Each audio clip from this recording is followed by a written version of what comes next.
as volcano, it can last for 2 weeks.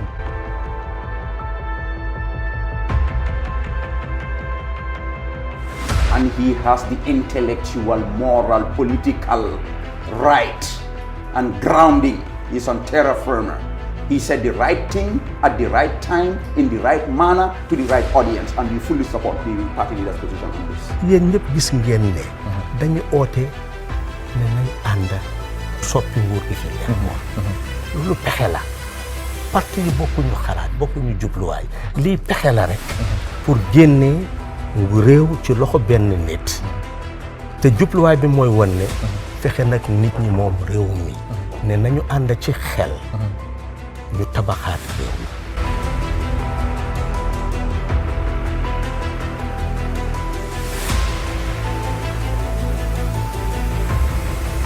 président Adama dafa am mandate ni ko Gambians choose ne na liggéey réew mi mu tànn ay nit ñu liggéey ak moom man ci ñooñu laa bokk maa ngi liggéey ak moom. ngadi ko ande mela ay mul ay tinaro min ke tambe daw mul ka wole ta ka foko APRC fananda do tinaro kala alle mustade le so ka APRC da kala image da ko tenge isaje fo gamle no ko tenge sila pati ko tenge. You know, you don't say you are putting me in a funny position. Come down ni fa de ko bita jahannam. Ni kira te ko kira.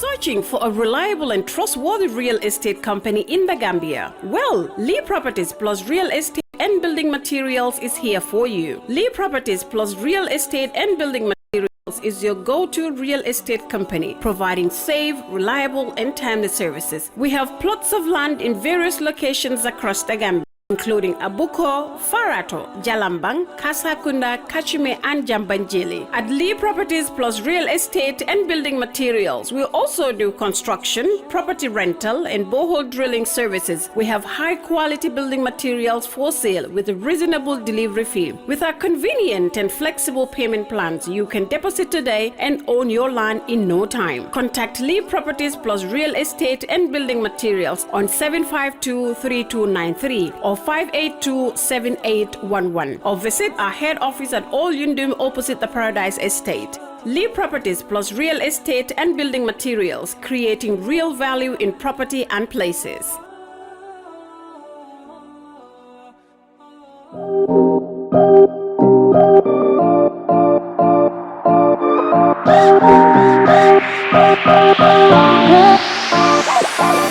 Receive money in the Gambia from 37 countries worldwide with ease. Sign up effortlessly, transfer funds swiftly, and enjoy the best exchange rates and zero fees. Doorstep cash pickup service is available in the Gambia to facilitate receivers. Save money to make it more home exclusively with Remit Choice.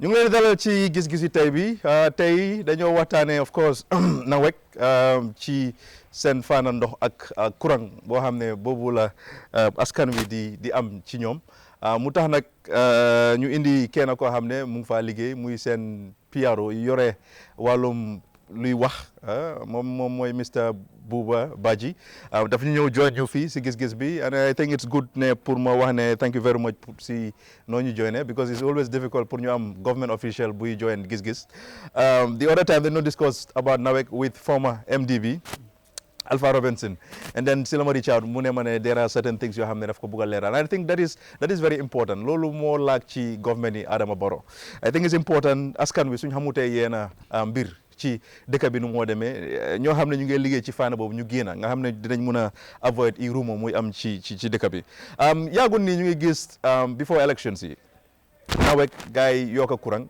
yokk a ndox nit ñu bëri ñuy ñaxtu loolu ne kontaanuñ ci ba tax sax am na ñoo xam ne ñu ngi wax ne loolu bokk na ci lu tax ba Barrow ñàkk a elections yu ñu jógee nii muy local government elections yi I'm not really sure if that is the case or not but I believe that at least some am na si part daal am na some percentage boo xam ne ñooñu dañ vote against President Adama Barrow because of yokkum ndox ak courant ci réew mi but Mr Badji ñu ngi laa dalal bu baax ci gis-gis bi tey kontaan nañ trop si ñooñu joine naa ne moom dinañ waxtaan of course NAWEC because kii bu mu fi ñëwee Mr Alpha Robinson through online wax na lu bëri loo xam ne ñun xamuñ ko woon ci NAWEC but first dama laa dalal and then nga nuyoo ak askan wi then ñu mën a start waxtaan wi Mr Badji. asalaamaaleykum jërëjëf Ansu kontaan naa trop si dalal bi comme ni nga ko waxee Giss Giss dafa nekk programme boo xam ne man moom bokk naa si ñu koy seetaan te xam naa bari na ay morom ñu koy seetaan tamit te man li may wax rek mooy ma nuyangum sa viewers yi ma nuyu sa panel bu yanja bi di ko ñu fi toog yëpp borom xam-xam lañ xam naa maa fi jënaat tuuti xam-xam waaye dinaa fexe ba loole ma mun a laaj ma mun a leeral ci suma xam-xam bi fu mu toll te yaakaar naa ne incha allah dinaa leen jox li ngeen soxla ok Mr Badji gis nañ suñu waxtaan fu moo dem on or si lu moo focus on mooy of course gis nañ NAWEC yokku price bu koy def ci courant bi ak ndox bi seen partnership with Senelec of course there was a time 15 million boo xam ne was missing seen Ajib Bank account bi and there are certain things yoo xam ne flex daan moom journalist la of course moom moo steppinal in fii Mr Ndiaye as well moom léegi permanent panelist la moom am na yenn questions yoo xam ne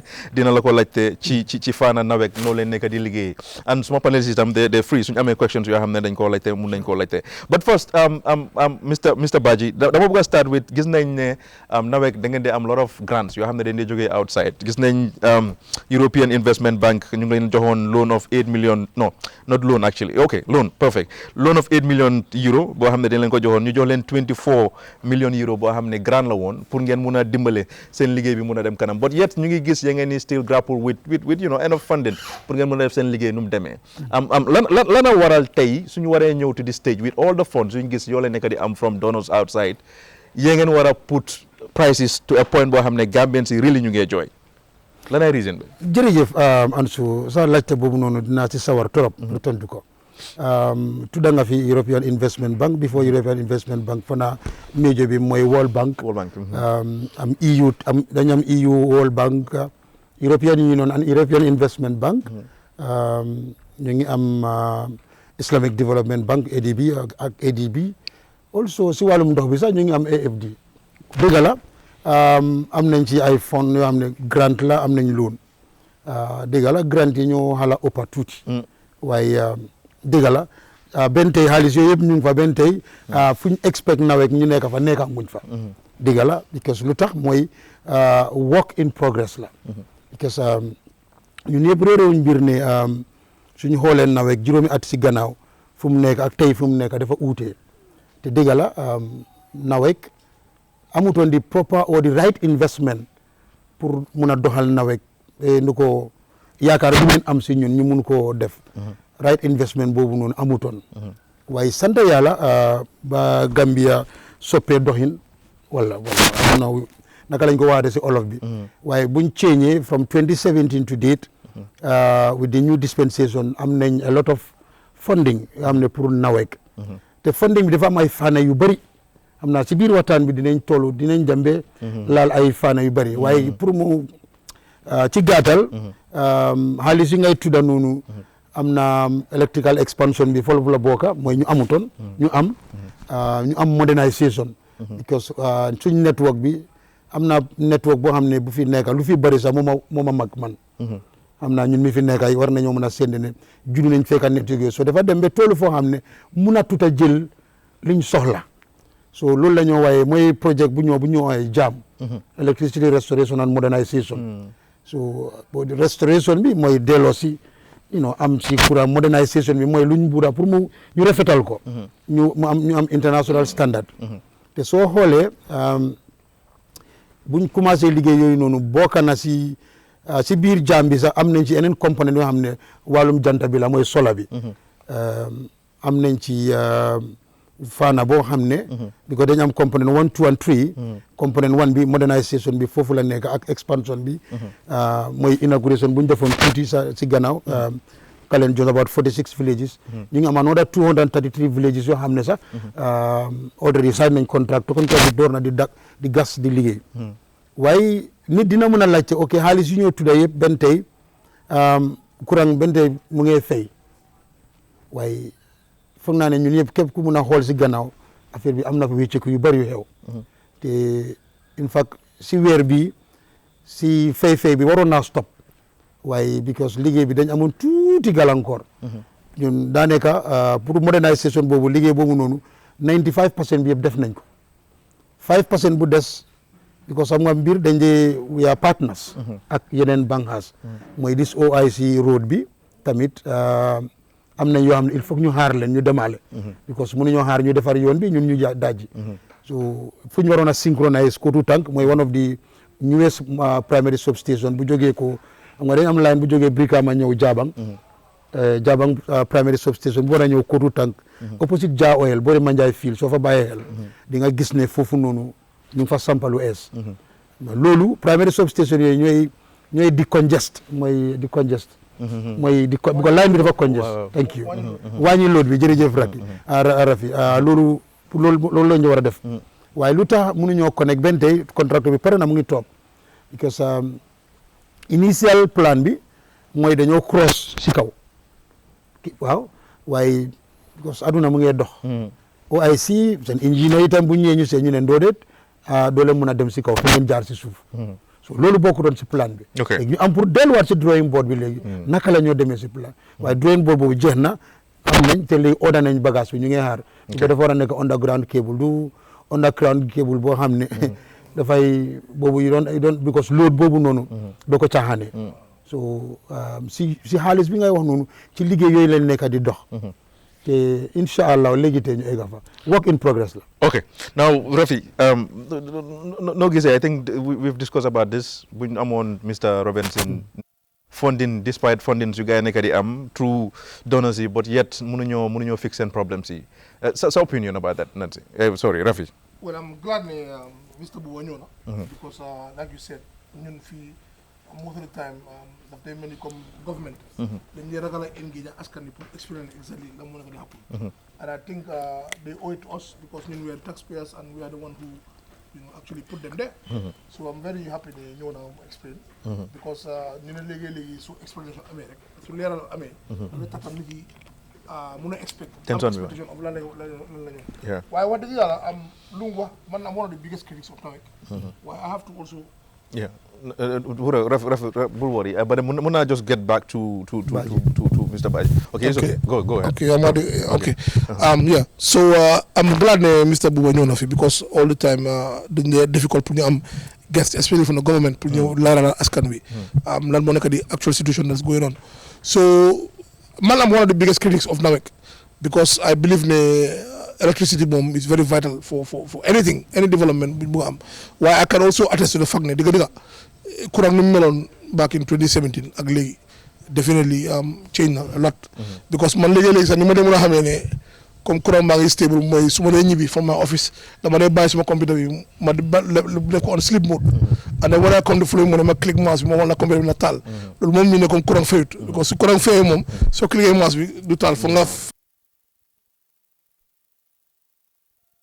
mu ngi improve and then also maa ngi gis visually physically ñu ngi gis tam high tension su gars yi di put up mooy bu ma explain nii around Kotu area bi ak Koroli area bi and I believe ne yooyu suñ leen implementé dina tane and also being somebody who could always them up country am na place yu bëri yoo xam ne baag den suñ faraan dem courant du daa am foofu waaye léegi soo demee foofu yi ma nga am courant also soo xoolee tam yaa ngi gis OMV project bi sooy dawal along di highway bu dem boori fu ñu di nga gis high tension ñu ngi ko def so definitely di nga wax ne there is a progress in it but still there is work to be done because often on daf dee bëri trop ba pare loolu du baaxul pour suñu économie bi because of man as am a businessman man xam naa lan la ma dee cost as business tey sax am na liggéey yu bëri yu waroon a deliver by closing time but we couldn't because for almost 2 hours courant ngi fay. And then suñu liggéey bi dafa war a pause. So I'm happy ne ñëw na fii te dina mën a leeralal ñu bari waaye man dama believe ne tam problème NAWEC dafa include tam management. The human beings that are actually the human resources in NAWEC. But gis naa tam foofu tam gaa ngi fay def gaa ngi ko try pour solve because gis naa fa faces yoo xam ne comme maas ñoom jigéen bi naka la tudd sax waaw Betty she's there and Betty moom I highly rate her as a human being because liggéey naa moom personally xam naa her capabilities so gis naa moom ak tam ñeneen ñoo xam ne ñu ngi NAWEC léegi and I believe ne those people didn't try ba yóbbu NAWEC fan okay but Rafi in terms of funding suñu nekk di wax mooy Mr. Badji mu ngi mention some of these projects yoo xam ne foofu lañu nekk di dugal xaalis na gis loo any for example loopholes like misuse of xaalis yooyu noonu gis loo ko loolu moom dina am loolu moom du ñàkk I cannot sit here right now ma ne garanti la loolu am loolu by force dina am because fii système yi moo yaaxu système yi moo corrupt ba nga xam ne those things foog mu am wante nañ try at least xaalis boobu noonu lu mu wax ne loolu laa def ñu xal koo am su dee saa suñu xoolee peut-être su amee éti sa baax na bi ko xam naa ne benn toti bu moom by force kickbacks yeeg yooyu noonu moom dégg duñ ko si jànga expect loolu is from NAWEC to health to everywhere in Gambia it's like that loolu moom it's very sad because institutions yu war a nekk foofu pour prevent loolu from happening are still not there so ba loolu nekk foofu anti corruption commission ak yooyu rek suñu nekkee in place dañ mën a toog comfortable ok at least ñu see def dara ok Nancy on this jërëjëf si loolu show bi maa ngi laa déglu di déggal li nga wax maa nu Rafi waxee ne moom man fanaa ne man gis-gis te paas boo ñëwee ba tey problème bi NAWEC laa nekk di wax rek te man dama dee waxee from the consumer standpoint mënumaa wax from the technical standpoint because I really don't have much knowledge about it as a consumer I just want electricity how the electricity comes on it's none of my business I just want the government to give me electricity and at a reasonable cost te dama dee jéem a compare ñun suñ dëkk bi ak man fu ma dëkkoon dama taal heater bi da like winter dooree ba mu fay man du ma fay suma heater I hate walking into a cold place what I spend in electricity in Gambia I never used to spend that much in the US granted I cannot compare the two countries because America have stable electricity I understand mënuma compare ñaari dëkk yi wante man dama dee wax ne Gambia dafa we always talk about Gambia dafa ndaw we don't have the numbers pour build business in that same token Gambia dafa ndaw for us to be this underdeveloped we talk about the size the Gambia dafa ndaw su ndawee then we should do well dama dey always when Gambia is as big as the state of Delaware one of the smallest states in the US so why are we this underdeveloped NAWEC dégala it has definitely gotten better just to show you how bad things are we moved into a home and where we lived we used to have 24-hour electricity because of backup lighted them off and my son was like mommy lu xew because he's not used to the lights going out but man like I said as a consumer I just want I want access to electricity at a reasonable cost my question is NAWEC are you overstaffed I understand what Rafi is saying, and I don't even want to understand it because it is unaccepted. Corruption in any government agency is unaccepted, and we should. I'm not saying you should understand. I'm saying that's the fact that's happening. No, but the thing is, we should change that, Rafi. Yes. As much as it's like it's an open secret, we should change that. And how do we change that? Ismail if you want digitalization. Most of these government institutions are against digitalizing the system. That is one way of not eradicating it, but at least cutting down. And then being honest and holding them accountable. You mentioned about the 15 million. We read about it in the newspapers. After a while, it just kind of disappeared. So man, I'm really very happy to have you sitting here, and I've learned that Linga Wahni, it makes sense that you guys are working on it. It's a work in progress. My question is, why did my electricity bill go up? I cannot afford it. Okay. That's my biggest fight. Mr. Baye, just them round and then we'll come to that. Okay, now Dudu, so standing point on the funding to Nekadi yet Muno fix problems. First of all, dalal sama uncle.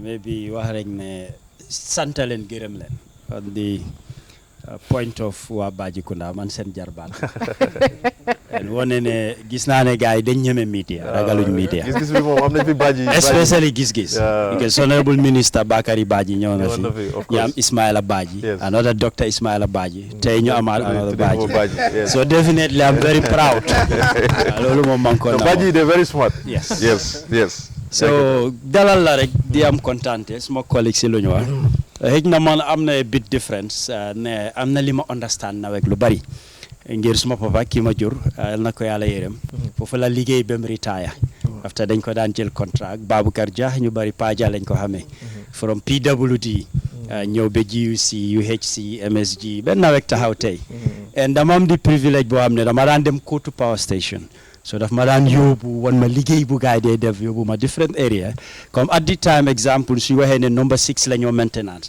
so man I have a vivid idea of what they are talking about not koo xam ne musut faa dugg xar bi bu mu duggee number 6 bi dama déggoon naa ko waaye dama leen dem fekka like ñu tas machine bi ni mu am as big as a house yëpp dañ koo tas first day ma dugg fa li ma njëkk a laajte mooy ndax li ngeen tas ni yéen a ko defaraat mu ne ma yee so like manpower bu ñoo use and liggéey bi fa nekka definitely soo fa dee dem nga gis lu ñoo def lu bari su light of doo complain like if you have first hand information of lu happen and lu bari ñu ngi ko doon def with very limited resources man I could recall time ma nekkee xale su boobaa daal mun a tedda ba ay 12-1 moto NAWEC ñëw ko pour mu dem liggéey machine yi fay na so in those conditions loo xam ne moo fa daan nekk soo demee the environment itself su ma ko bëggee explain naa fi yàgg waaye baax na ma mention tuuti pour nit ñi ñu mun a dégga because in the midst of ñoom fu ñoo liggéey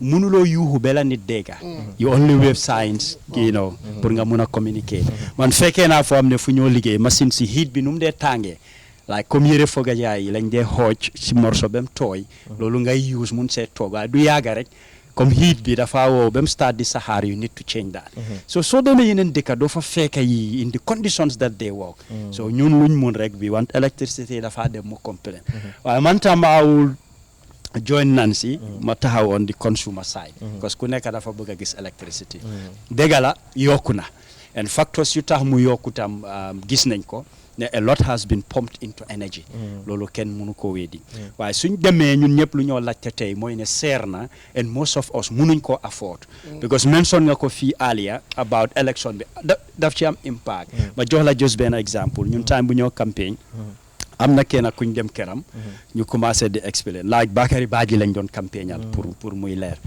I was part of the team buñ demee këram dañ start di wax di explain mu dog ñu so mu ne whatever luñ ko bugg a wax moom he just want to cut it short ne munut ñoo saaneel karta anybody koo xam ne ci président bi la associé duñu mun a jox karta because mu ne moom loxoom jotut gannaaw like every day dina spend about $50 on cash power sometimes su staraane $35 loolu la mun a afford waaye with this tariff bu ñu yokka mu ne fu mu nekk dafa am challenge benn mu jënda cash power o mu jënda reer ñun ne su jëndee reer du am current su jëndee current dina uti feneen fu ma mun a lekka o dafa fanaane xiif so moom mënut a support anything loo xam ne it has to do with this government or the president so pour won la how num affecté ñeena ñi maybe yokka bi mënut a ñaaka waaye dama feel ne ñu bari understanduñ lan moo tax ñu war a yokka and is it going to be permanent su fekkee if not léegi dafa am li tax nga yokka exemple su dee dafa dem ñaari at war nañoo woon nit ñi ne yokka bi just for 2 years dina wàññeekuwaat this gives people hope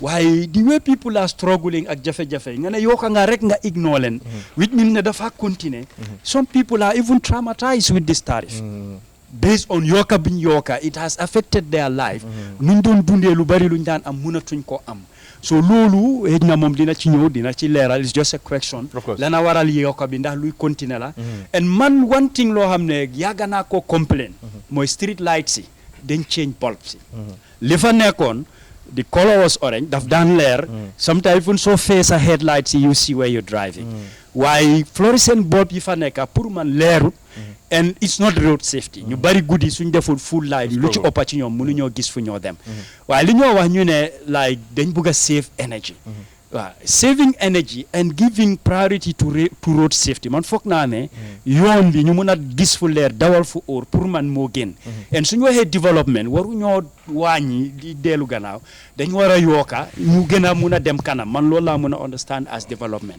so loolu tam bëgg naa ko pose lu tax ñu change those policies. Okay. Now Flex Yusuf. Okay. jërëjëf asalaamaaleykum ñu ngi laa dalal di la welcome si programme bi man journalist la comme suma brother bi noonu wax te spokesperson la of the organisation Gëm Sa Boppa ñun ñëw protest on xam naa mun ngaa remember joxoon naa la suñu pétition bi on the day foog naa ne yow ak naani so definitely di la welcome tamit and really appreciate that because loolu wane na démocratie bu bugga si Gambia at least leaders yoo xamee ne nañoo respond xoolal ñëw nga si programme bi tey noonu ngaa wax ne you know yëfi NAWEC fu mu nekk nii mu ngi tànga doo ñëw but kontaan nañ torop si loolu lu ma la bëggoon a la te mooy gis nañ ne NAWEC yaaga nañ di am ndax warning signs yi nekkun fa woon lu tax ma laajte loolu gis nañ ne government bi defoon na benn audit international experts ñu defoon benn audit document bu gaay publish for 7 SOEs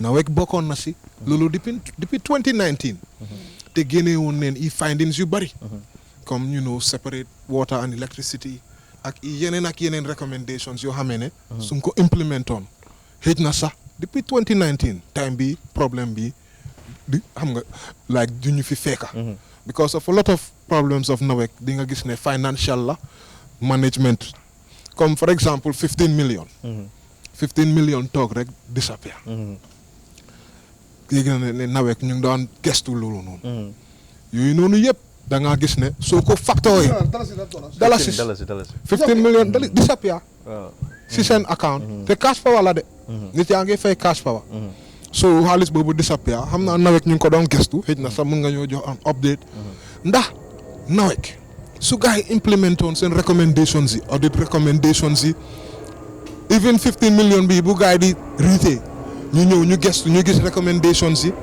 NAWEC seen boppa seen management naka la gars yi setupé seen manpower ñu cut ko down boo xamee ne dina mun a function ak xam nga with the times suñ defoon i yooyu noonu yëpp considering ne ñu ngi fay loans yu bari yu NAWEC di fay si Gambian people bi la moo jógee loolu utee na si seen cash power su loolu yëpp xewoon hopefully dama bëggoon ndax pour nga explain ndax like this increase du doon am sax in the first place. Okay, now Mr. Badji, they've asked you many questions, but then I'm going to come answer.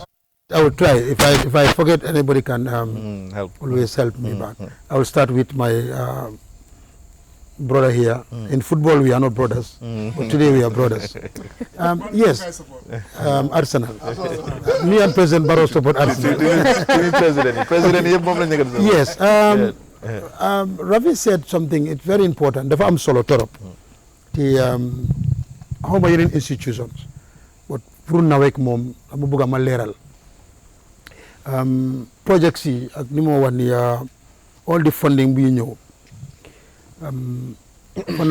For the first time in the history of this country, the president of the World Bank visit ñëw fii ba taxaw xool NAWEC ne if you want any other thing tell me because loolu musta am. Okay, well, I didn't read it anywhere in the book. So now let me not say musta am.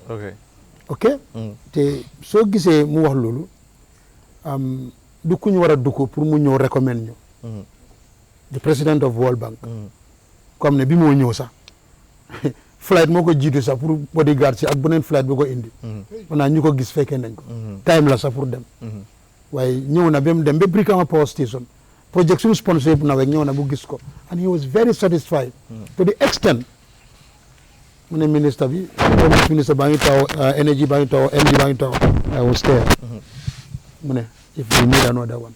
Pour leeral dama coming back to lu Rafi doon wax ñun suñu project yi xaalis bi is not managed like entirely with NAWEC no dañ am a PIU project implementation unit boo xam ne it's a body out of NAWEC completely responsible te not only responsible waaye dañ fa am experts in all domains muy technical muy financial muy admin muy anything including gender.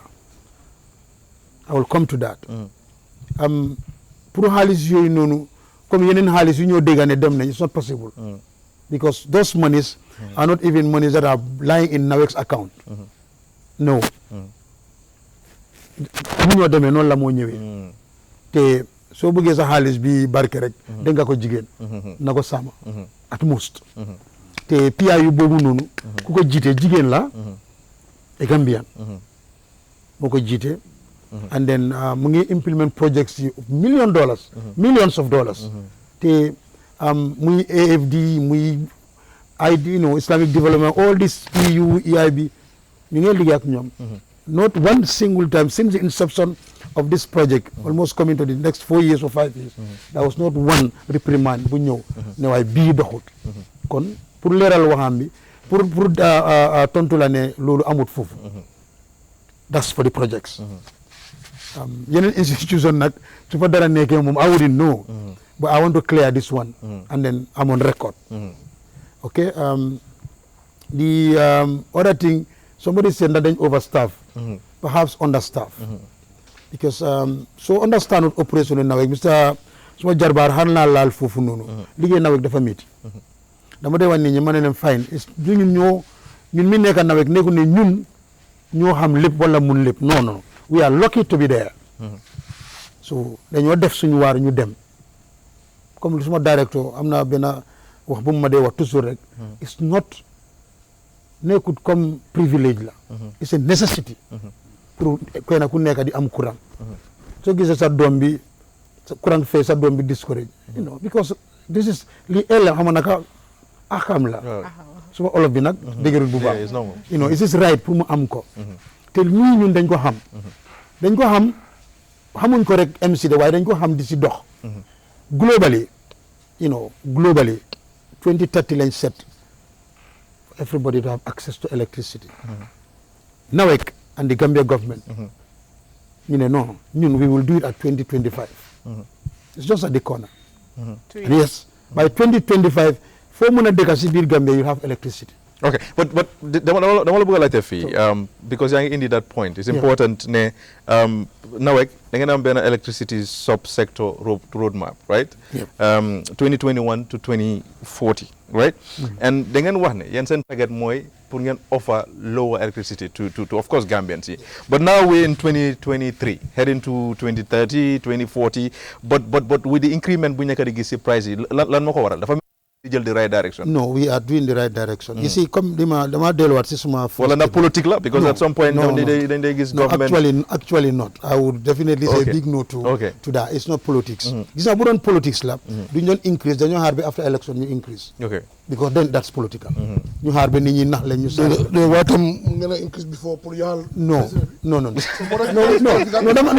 want to clear this. No, Rafi. On a serious note, no. Understand now? I agree. You have respect na sa opinion. No, ma ne ko no. Dama ko bëgg a clear foofu ne nekkut political. Why? It took us 7 to 8 months pour àgg si tarif bi. Dafa am process. You just déggu ne NAWEC ñun sax dañ ñëwaat na waaye NAWEC mënut a yokk tarif pour mu leer. ñun mënuñoo yokk tarif. ñun suñ bëggee yokk tarif we application moo fa nekk. We go through that application a process la. ñu seen ko te tarif bi sax fu mu nekk nii sax thanks to the government and the president they did a lot pour ñu mun a wàññi ñu nekk fu ñu nekk because fu ñu peeg we don't realize anything fu ñu peeg mooy if you understand you are a businessman operational cost ñu mun a move on rek te dañ demoon at a point I think Mr. Robinson mentioned a little so something like there's nothing like profit I can tell you you said Betty laajal Betty na la ko wax at a point we either do this or we go back so da nga bëgg ne NAWEC ñu ngi run at a loss for example yes so just to maintain of course serve Gambians does it because that is because government bi dafa gis ne moom responsible pour jox nit ñi courant understand nga waaye su fekkee dem na ba léegi mun na tuta joxee courant xam nga seer na benn la waaye su fekkee munta am nag I'll give an example here a short scenario South Africa dañ bëggoon a yokka ñu ne déedéet ñu ragal si ñu bàyyi yokkuñ ñu dem to a point lay mënatuñoo produce electricity. Now they go off 24 hours, 48 hours, 72 hours. A country like South Africa today, you know, fan lañ mujjee 3 ships of car power are now running in there. Loolu sa mënta stabilize situation. Gambia, we don't want to fall into that situation. So, but lan mooy cause bi? Is it because of COVID or what exactly? No, you see, global crisis or what? No, COVID we have contributed globally. We all know that. Why? Pour ñu understand, you know, any 2 years ago, right, ñu ngi jënda or 2-3 years ago, ñu ngi jënda at 450 per metric ton pour lube oil. Today you are buying at 650. This is dollars I'm talking. Look at the gap. Spare parts, ñun lu ñu produce 80% bi yëpp jógewut fii. Muy fuel bi. We last time in New York was 2015. Si jamono ñoom Mr. Ja. 2015. Since then we are managing ñu musu ñoo yokka. With all the prices bi ñoo dem we are maintain waaye dañ dem ba mënatu ñoo maintain. ñu am ay bor yoo xam ne sax problème la. waaye in fact suñ buggee yokka sax pour ñu ne ñoo service suñ bor duñ dem government jël suñ bor yi. But Mr. Badji, ndax Nancy Lungwa about, you know, when you go to certain institutions, man moo doon liggéey GRTS, we had 700 staff, both radio and TV. 700 staff. Okay. You know, both radio and TV. And then my father, there was a time Yaya Jammeh dafa waxoon Mamadou Sabally moo nekkoon director general mu ne pour ñu daaxa ñu bëri, and that was tough for Sabally mënul ko woon a def. But then amu leen go staffs. I mean, ba pare tamit amu leen staff yoo xam ne nekkuñ di function properly. I mean, moo tax tamit ngeen di dem to this point of ngeen di run at a loss. No, not actually. You see, NAWEC is from the whole country, and Banghas yu bari la. Okay. Am nga yaa ngi wax ni léegi am nga ko fi tudda nga ne am na yeneen fees yi nga gis. Right? Loolu yëpp si restructuring World Bank bi la. Pour dimbale NAWEC. Dañuy restructure. So World Bank ñoo nekk di dictate noo leen. No. Okay. Not actually. Okay. Daf ñoo dimbale. Okay, that's fine. Daf ñoo dimbale just to be on the safe side. Okay. Daf ñoo dimbale. Restructuring boobu moo ñëw moo tax ñu am léegi we have this group directors. To make sure things are te bu ñu defee loolu gis nañ si a lot of improvement. Mën nañu baalal yan directors la. I mean, it's important for public. Yeah, yes, fine. We have, if you include the managing director and DMD is 10. But service directors is 8 la. Yes. Okay. Because we have, not only that, the good thing is for the first time, the only first institution in this country, you ratify gender policy. It's NAWEC. Yes. I saw that. New policy, working policy, the gender policy. The management is 50% women, 50% male. Director of Finance, jigen la. Customer Service Director, jigen la. HR Director, jigen la. So you can see. Then ngam audit orders water, jigen la. Okay. Now Mr. Badji, then you see cost of price. Okay. Why increment? No, the increment, okay, I was just driving to there. The increment is either luma wa moy suñ increase wut moy dañoo tok duñ dem. Because mënatu ñoo jënda. A simple like ndox bi butel bi. Ya ngay jënda ñetti butel every day nga jënda ko $5 nga jaay ko $4. $5 nga jaay ko $4. Da nga dem to an extent do jënda. Léegi looy def kon ñi nga daan jënda jaay ndox doo leen mën a jaayati. Ñun dañ jëm to a point, as I'm telling you, we are not like when we spend 150 million, for example, we collect, you spend 150 million, you collect 140. You spend 150 million, you collect 140. Doo dem. Okay, so li nga doon def mooy da ngaa dem di jël bor di service nga jël bor nga fay fol nga jël bor nga so bu naatuloo dem. Okay. So leena mooy def nga yokka a minimum cost comme lu ñu def ni su ma ne minimum ñeneen dañ fa ne dafa doy team bi ne ñëw am sa baaji ne minimum but comme ñu nga yokka cost boo xam ne at least dafa am si opération bi te ma ngi laa wax lii dafa nekkutoon loo xam ne ñun sax balaa ñu def loolu we have am na ku mu soo ba nga déggal benn programme ku ne defuñ consultation déedéet we did every consultation we talk to all stakeholders xam nga mënuñoo ñëw di wax di whole Gambia in but dañ am partners and we did that mooy major consumers we have the consumer parliament te lii yëpp PURA moo ko jiitee gis nga ñun suñ application bu ñu ko indee PURA we bring invoices teg leen ko ne lii la ñoo spend ñu jox leen ko ñu verify ko with the government ñu gis ne lii mënut a dem. So government ñoom ñoo ko approve. Of course. So president was aware. Of course. President was 100% aware. Okay. Yes. That is clear. Okay, go ahead. Thank you very in the much. first place. In fact, lu ñu arrangé woon sax. Waaw because dafa nekk 50%. so yaa ngi gis. waaw non dama ne pour ñu realize profit. Okay, so dafa nekk ay 50%. So that's very unfortunate. Lu tax ma wax loolu. ñun definitely ñun as a country nekkul di run sun electricity properly. Lu tax ma wax loolu. ñun balaa increment boobu noonu ñun we were 6th highest in West Africa. Already.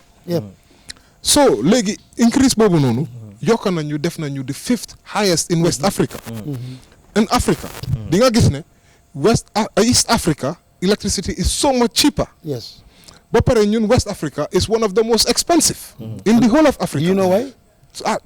I hope you can give us some of the answers. You see, moo tax waxoon naa ko fi ma ne la 85 to 90% of ñun lu ñoo producer am ko si dëkk bi fii. Okay. Right? It's coming from outside. su ma ne coming out from outside mooy dañoo jënda ci biti. fay freight. fay gaal wala lu nekk ak nu mun a ñëwee rek. dañoo fay te ëpp lu ñoo def yëpp foreign currency bi tamit dimbalewul ñu. we all know. exchange rate bi. non dama la ne. boobu yëpp dafa because xam nga ñun dalasi la ñoo we are selling our products in dalasi. All right, but we are buying the fuel and other things in dollars.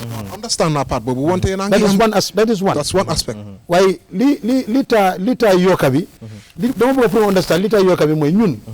liñ am di jaay buñ ko jaayee duñ ñëw mën a jënd bagage suñu la pour indiwaat defaraat courant bi. Okay, now Mr. Baji, now Rafi, based on Mr. Baji lu mu joxe nii is it logic?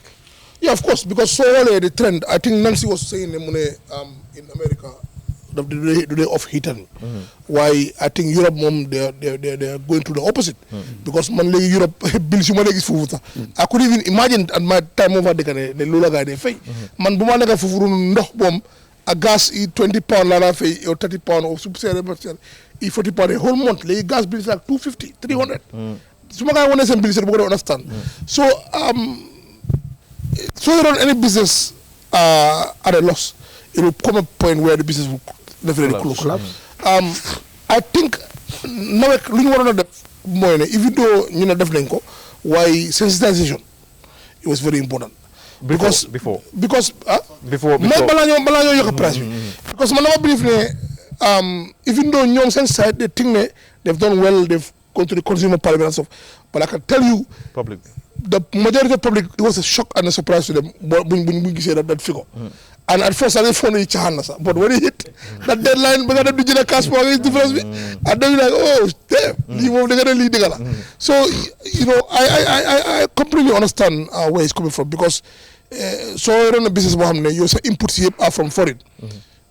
Fuel, spare parts, machine, some of the technicians, and then you're selling your product in dollars.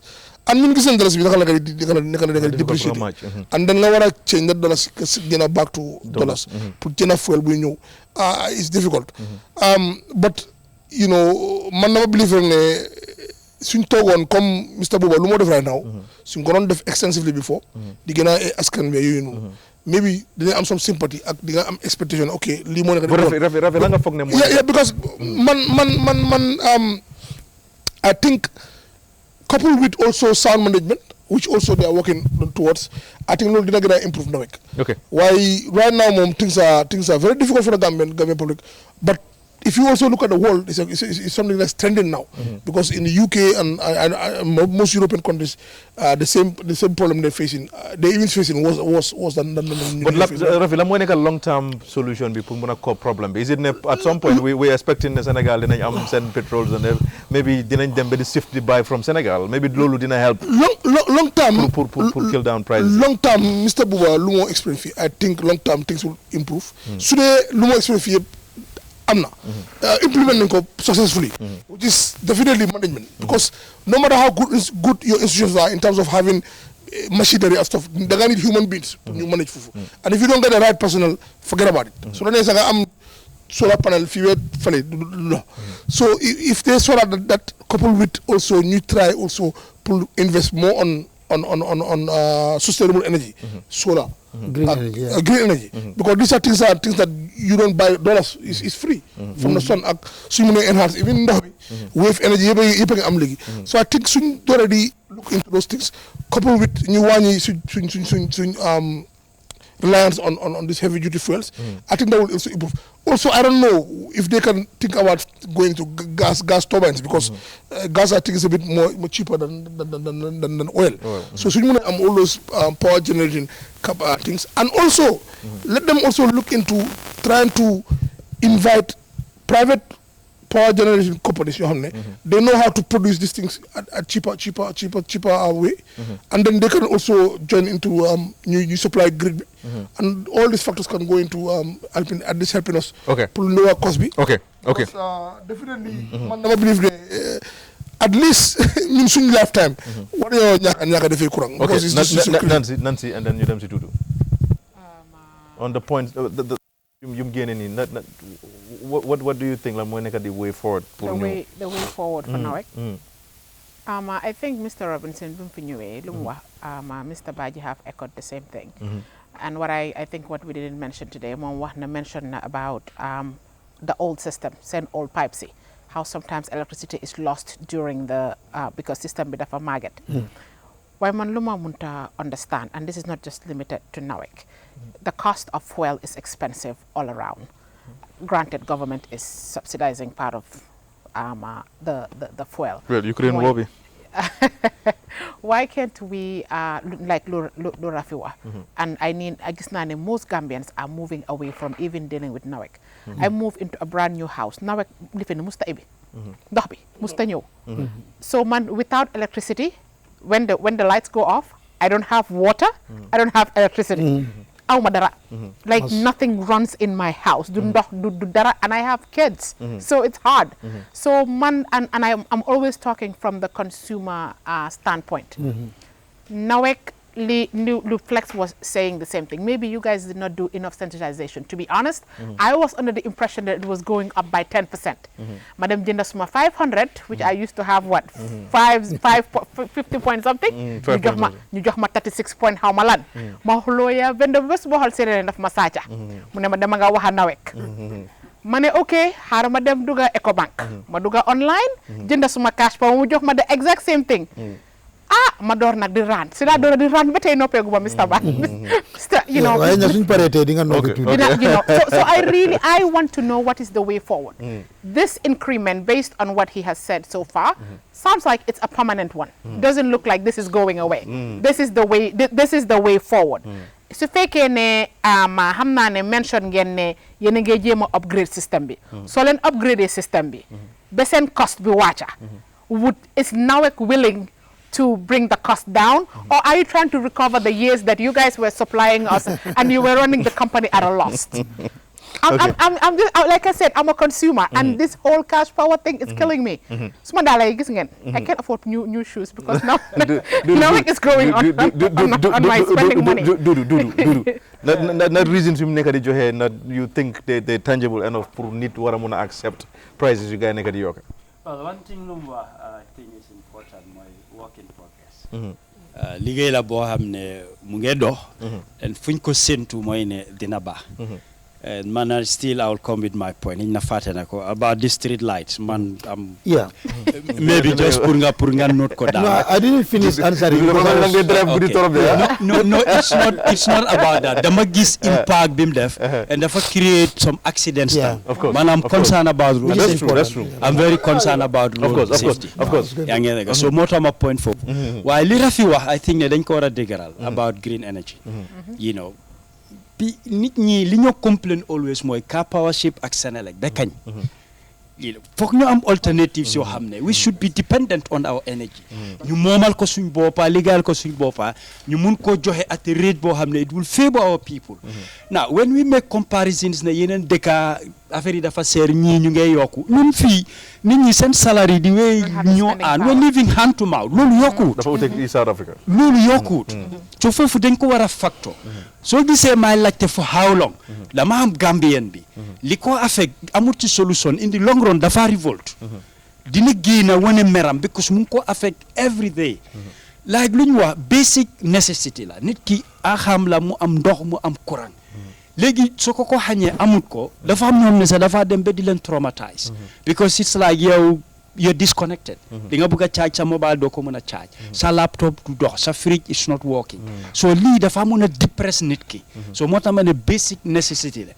ñu ngay wax electricity fine. Another one mooy ndox. am nañ lot of leakages koñ yi mu ngi seena liñ nga wax mooy call nañ na ñu ne dinañ ñëw depuis kañ last week 2 weeks ago ñene dañ laa ne sa since last month and su leakage amee nag dañ dee ñëw ne ngeen séddoo ko nga fay 50% ñoom ñu fay 50%. how about fi moo liggéey kooku dépasse am sa doyut fu ma jëlee dal 50%. so these are issues yoo xam ne man dama fi ne dañ ko war a seetaan because nañ ko séddoo bi foo man su ma gis-gis moo tax léegi NAWEC du gaaw a respond. Is that legal? Because the more ndox bi mu tuuru it will cost you. xaalis la moo lekk nga fay ma fay. because man bi ma dëkka Lambaay fii Lambaay Johnson. xappunoon na fu ma dëkkoon. li xappun mooy bill dafa ñëw ni mu yokkoo I was kind of shocked ñu ne ma lii lu ko de cause mooy leakage moo am. but after bu ñu demee check ba gis leakage bi dañ toj foofu ñu defar ko so dama ram pour fay 50% ñu ne beneen 50% bi NAWEC moo ko of course NAWEC is not paying. moom dafa ñoo collect si ñun. amul xaalis bu moo génnee ne man suma 50% mu ngi nii. you know nañ ko def si contribution. logically mooy ne yow am nga li nga compté waaye di leakage li ma laajte is it my fault. ba ma ko war a fay. yëguma sax ne mu ngi ko you know mu ngi appoon. xëj na ñoo am ne seen loxo jot na gannaaw duñ ci am problème man fi ma waxee mooy Afrique Gambian bi dépasse sax problème la. so responsibility yi suñ ñëwee te mënu ko afford dafa frustrate nit ki daf ko traumatize. Of course. Yeah, I want to add to okay, it. Flex, yow are you convinced with the points you Badji dina ñëw si yow Badji ñu jox la enough time are you convinced with the points yu mu joxee ne yooyu ñu reasons why price bi ñu increase ko are you convinced. waaw man daal kontaan naa trop ne jox nañu good reasons si from their perspective NAWEC because of course moom NAWEC moom am na more information but foog naa ne I'm still left to be convinced lu tax ma wax loolu président bi just démba mu ngi wax ne inflation 13% la increase by so xam nga ne su ma waxee ne da nga increase prices by 13% boobu dinaa ko nangu dinaa understand pour mu match waaye man suma issue mooy NAWEC dafa yokk seen price by 37%. soo ko xoolee te ñu ne den bëgg a full xool pour lan seen operating cost. kon that means ne da nga ma bëgg a wax ne NAWEC was running at a loss of 37%. kon loolu su dee loolu or more you see because mu ne 50% leen nit pour ñu mun a am profit. yaa ngi realize something. waaw maa ngi follow bu baax. sa wax bi because yaa ngi joxe good reasons. te loolu laa njëkk a wax so but at least su ma gisee déggee loolu dinaa mun a understand ne loolu moo tax ñu yokk ko by that price lu tax duma mun a d'accord moom tamit mooy seen consultation bi dafa des torop loo bi sax si man followuñ ko Consumer Protection Consortium ñoo xam ne ñoom luñ taxawal mooy always ñoom dañ dee engage ak NAWEC xam nañ ñooñu sax bokkuñ woon si consultation bi te man loolu surprise na ma ñun ñoo xam ne journalist media yëgun loolu media ñu nga nekka yëgun like after bu gaay passé 37% boobu noonu si la gaay wax ne def nañ lii na pura nangu na lii so si man dafa des si consultation bu bari Gambian si $3,000 si sax moo nekka di average salaries of most people that is soo amee job sax so yaa ngay gis ne naka ngay fay sa cash power so then war a factor in a lot because of lu tax ma wax loolu tamit mooy NAWEC nekkul seen responsibility just pour provide electricity and water seen responsibility to provide electricity and water at an affordable price. Absolutely. suñ continuer rate bi nii Gambia ñu ngi jógee from 6th in West Africa highest in West Africa ñu ngi dem 5th léegi te soo xoolee countries yu nekkee di compete some of them Guinea-Bissau some of them these are countries yoo xam ne right now they are having serious issues just pour am civilian governance war-torn countries some of them ndax ñun ñooñu la ñoo compete very soon dina nekk the most expensive in West Africa so foog naa ne seriously dañ war a ñëw def consultation number one I'ma check it's okay mun nga go ahead Yusuf waaw number one Mali la si West Africa number one ñu ngi am Mali ñu ngi am Guinea-Bissau Liberia so ak Cape Verde ba pare then you have Gambia so bëgg ñoo compete ak dëkk yooyu noonu so hopefully dinañ try ñu xool foog naa ne ñu nekkee di ko manage ak the losses in funds 15 million bi benn tey dégg nga si dara ndax fu gaay mujjee ak 15 million bi of course now Mr. Badji mun ngaa ñëw with Dudu lu mu wax about street lights yi and then nga ñëw on some of the points you guys made street lights NAWEC is not responsible for the street lights. Yes, the energy is coming from while Lulu then go move ñoom seen time la woon ngeen ñu move ko to NRA right ak well NRA ak GRA la between them so ñun loolu du suñ responsibility. I just want to clear that one. The other thing lu dudu waa dafa am solo torop because it's a daily dafa affect dundini doomi adama on a daily basis ne su liggéey amee dañ ko dee séedu ak customer bi déedéet suma jarbaat dinañ uutee foofu tuuti su liggéey amee si koñ bi NAWEC rek a fay that is NRW non revenue water la for us boobu bokkuñu ko ak kenn liggéey bi ñoo wane ñu baalal la because of customer bi la boobu mooy liggéey within after the meter. Before the meter, anything will happen from our cost like zero. Do fay. But after the meter, it's you mamuñ ko. Because you have plumber sa kër, you have plumber sa néeg, sa kama bi toilet bi leakage bi am fa problem am fa. It's not us. Ndo bi noonu ñun lu romba suñ meter bi, loolu lañu read. ñu charge la ko. Okay? Why because of why no because so gisee loolu sa it's not a law that is there. ñun loolu is ay dimbalante la rek. dañ day ñëw ñu gis ne Mr. Jade kamam bi mu doon lig duga sokaam bi sax xamut ko. Understand nga ñi ñoo gis ne ok fine total bill bi 38,000 appel half ñun ñu jël half dañ dee fay soo filee ne duñ dee fay because NAWEC la déedéet I am telling you dañoo fay NAWEC dañoo fay even caspa bu staff sax da ngaa fay te payment bi mooy utee rek waaye dañoo fay so there is nothing like ne free ride mu ngi fa déedéet te dëgg la am na loo fi wax boss pipes yi bari nañ ëllëg sax ñu ngi am ñu ngi boss pipe day amul manager amul dara ñëppay génn ci biti comme lu ñu amoon meter reading day manager si yëpp génn dem di seet lan la meter reading di jànkuwante lan la customer yi lan lañ luy seen problème because we are all every day we are trying to better things te li ma dee wax nit ñi mooy seen right la pour ngeen ŋàññañu ngeen also seen right la tam ngeen it's also good ngeen wax ñu solutions ne NAWEC man dama foog ne boo leen defee lii ak lii dina dox. These are welcoming things. We need it. Okay. All right? Okay. Like coming to, because this 15 million, bang, danger. Let me just put, I'm not so say because police investigation lab. It have nothing to do with NAWEC, absolutely nothing. So still ongoing. We are banking with a bank. I don't want to go into name the bank for whatever. I wouldn't name it.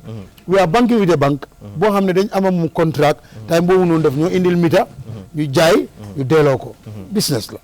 Right? Okay. You go denc suñu ku nekk denc sa xaalis in any other bank like any other person. So xaalis boobu su demee mu réer ñu notify ñu. We took the legal matters. So affaire bi mu ngi on the police investigation court ak yooyu, so I wouldn't comment on that. Well, it's not NAWEC ñoo naawal 15 million. It has to do with the bank. No. It's only the bank. Okay.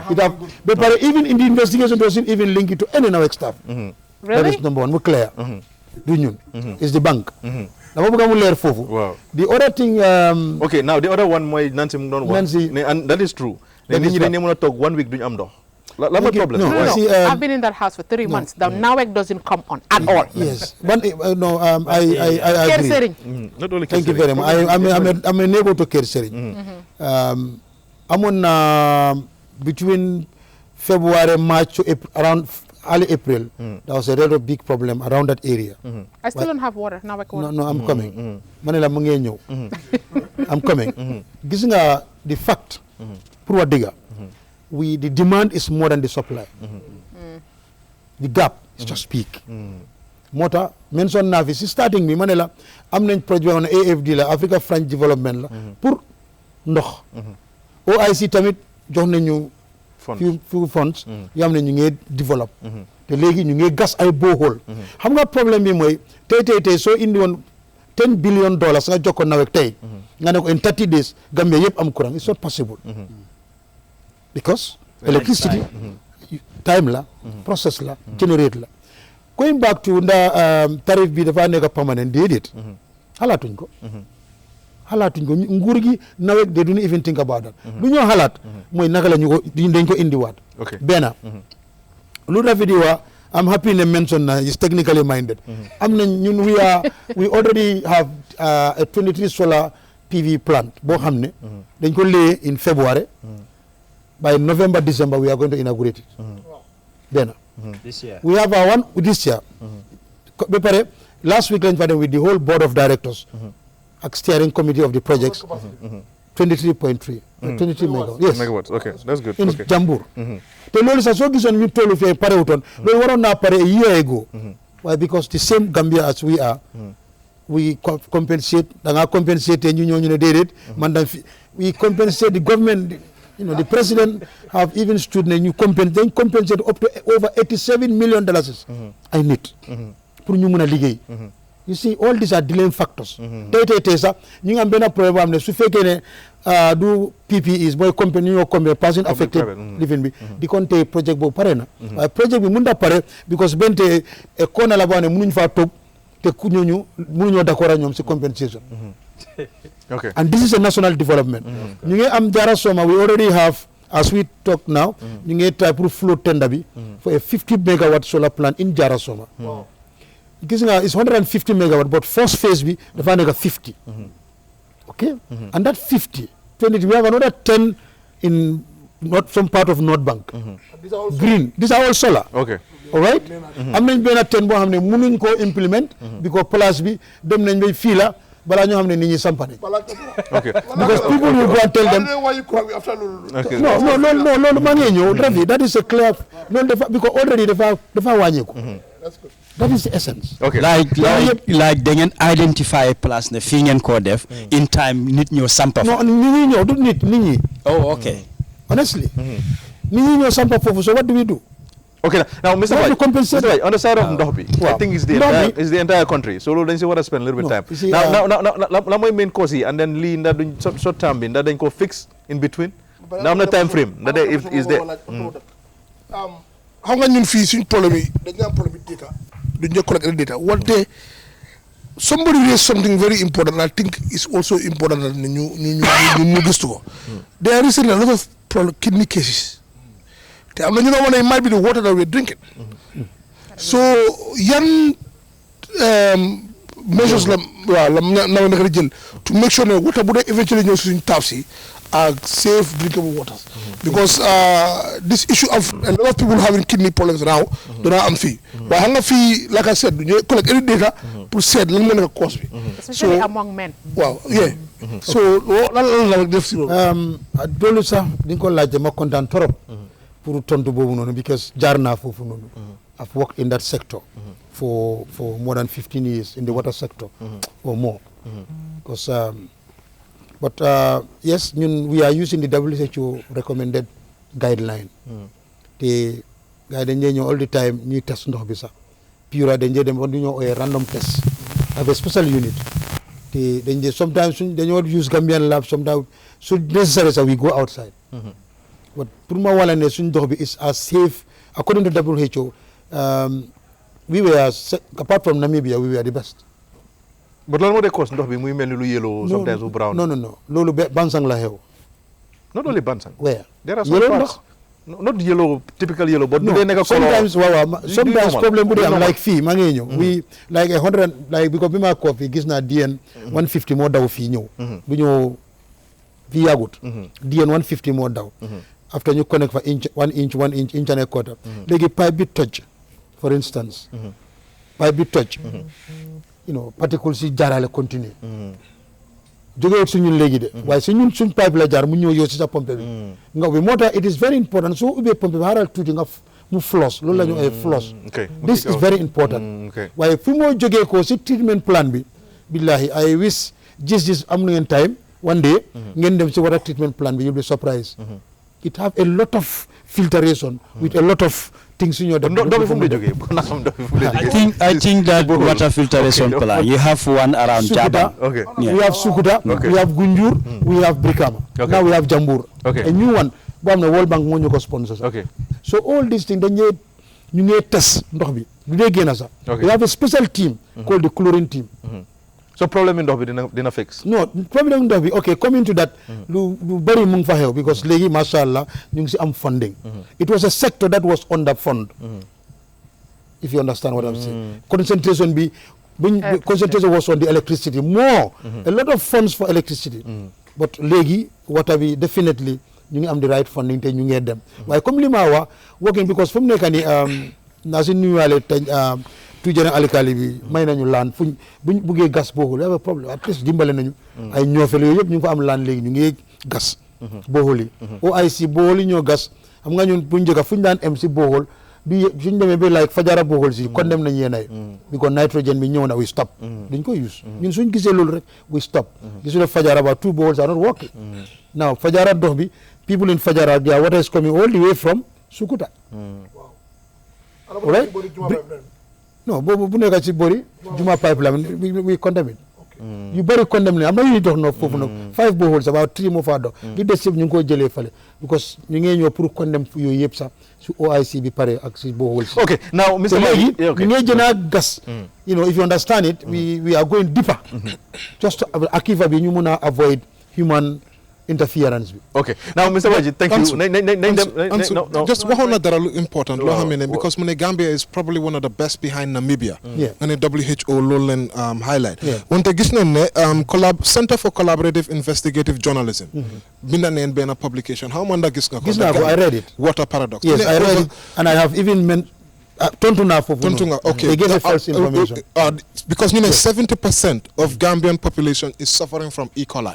Man mi am naa doom. Exactly, am naa doom. Te fii nii ñëpp xam ne sa doom doo ko jox ndoxi NAWEC. Wow. So amutee xaalis de. That's when you do that. But so anybody so amee sa doom right now doo ko jox ndoxi NAWEC foog nga jox ko ndoxi butéel. So like mënuma understand naka la. Just please clarify. I read that. I read nako. I even editor bi try to engage ko because tamako tegal I gave him what we have. You know, mu give away. That is up to him. All right. But I am telling you, for now the health department ñu ma dega. WHO ñu ma dega. Dama la ne ñun ndox bala mo gëna we do all the tests. All the parameters are observed. Because ñun suñu boppa loolu la ñoo naan.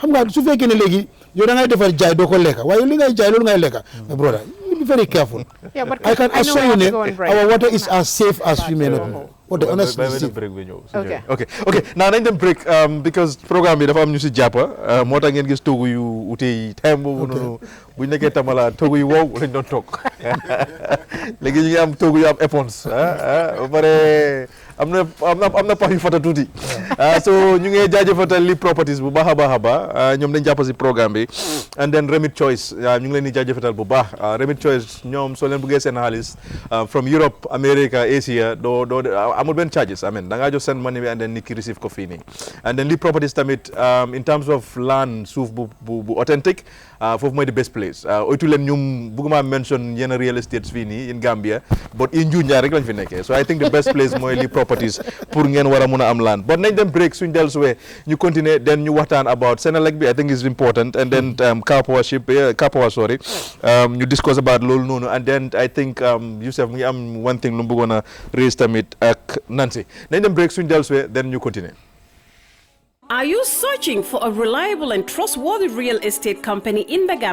Well, Lee Properties Plus Real Estate and Building Materials is here for you. Lee Properties Plus Real Estate and Building Materials is your go-to real estate company, providing safe, reliable, and timely services. We have plots of land in various locations across the Gambia, including Abuko, Farato, Jalambang, Kasakunda, Kachime, and Jambanjili. At Lee Properties Plus Real Estate and Building Materials, we also do construction, property rental, and borehole drilling services. We have high-quality building materials for sale with a reasonable delivery fee. With our convenient and flexible payment plans, you can deposit today and own your land in no time. Contact Lee Properties Plus Real Estate and Building Materials on 752-3293 or 582-7811 or visit our head office at Old Yundum opposite the Paradise Estate. Lee Properties Plus Real Estate and Building Materials, creating real value in property and places.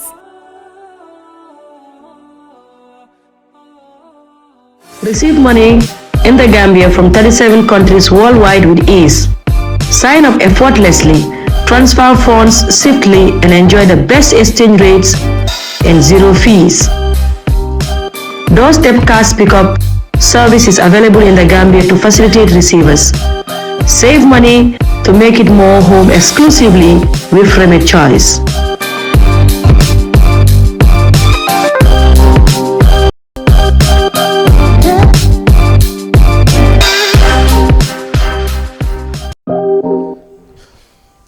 leen di dalal back ci gis-gis bi comme ni ma ko waxee rek tey ñu ngi waxtaanee affaire yi NAWEC because gis nañ ne nit ñi ñu ngi struggle a lot ci wàllum ndox ak courant gis nañ tamit price yoo xam ne ñu ngi ko yokka ci wàllum ndox bi ak wàllum courant waaye Mr Badji muy PR and communications officer bu NAWEC moom jox nañu ay reasons maanaam reasons yoo xam ne somehow convince nañu now question bi mooy ndax NAWEC dinañ mën a sustain lii or not at some point ndax tamit dinañ wàccee prices yi loolu Mr Badji soo leen ko defutee in the next couple of years because gis-gis am nañ 6 years so in the next 4 years dañ leen indiyaat back maybe someone mooy present show bi but nañ leen indee back pour ñu laajte leen li ngeen waxoon last 4 years yi ndax loolu def ngeen ko now nañ ñëw on the side of Senelec Mr Badji because gis nañ ne Senelec ñu ngi leen di jox 50 megawatts yéen at some point da ngeen wax ne 100 megawatts ngeen soxla I think Gambia or more than 100? No, more than 100 now. 150? Expansion, yeah.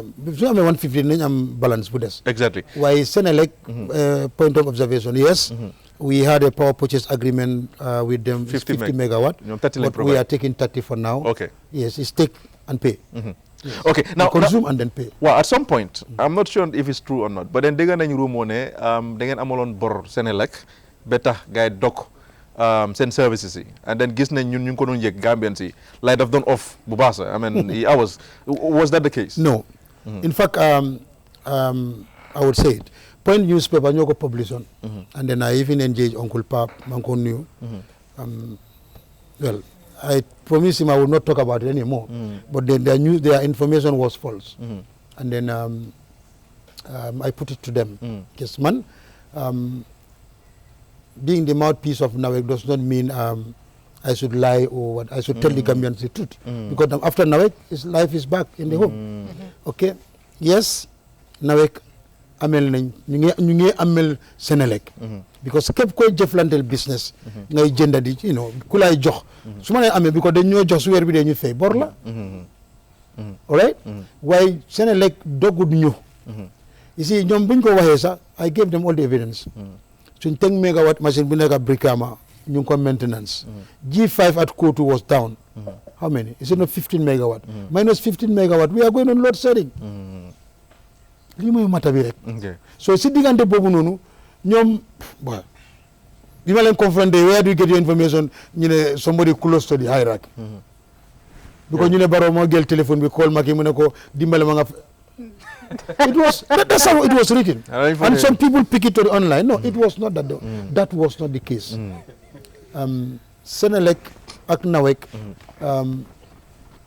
pour ñu am lii it was at least President Barrow ak Macky Sall ñoo they had that brotherly thing of course te ñun we need it xam nga léegi-léegi nit ñi dañ misinterpret ñu ne waaw lu tax ñu war a jëlee électricité Sénégal you are from America yes what is happening in America PV la country to country continent to continent lii mooy dote fii la ñoo mujjee ñun I will give you the sample. You know, this 23, all this solar, you have to leave.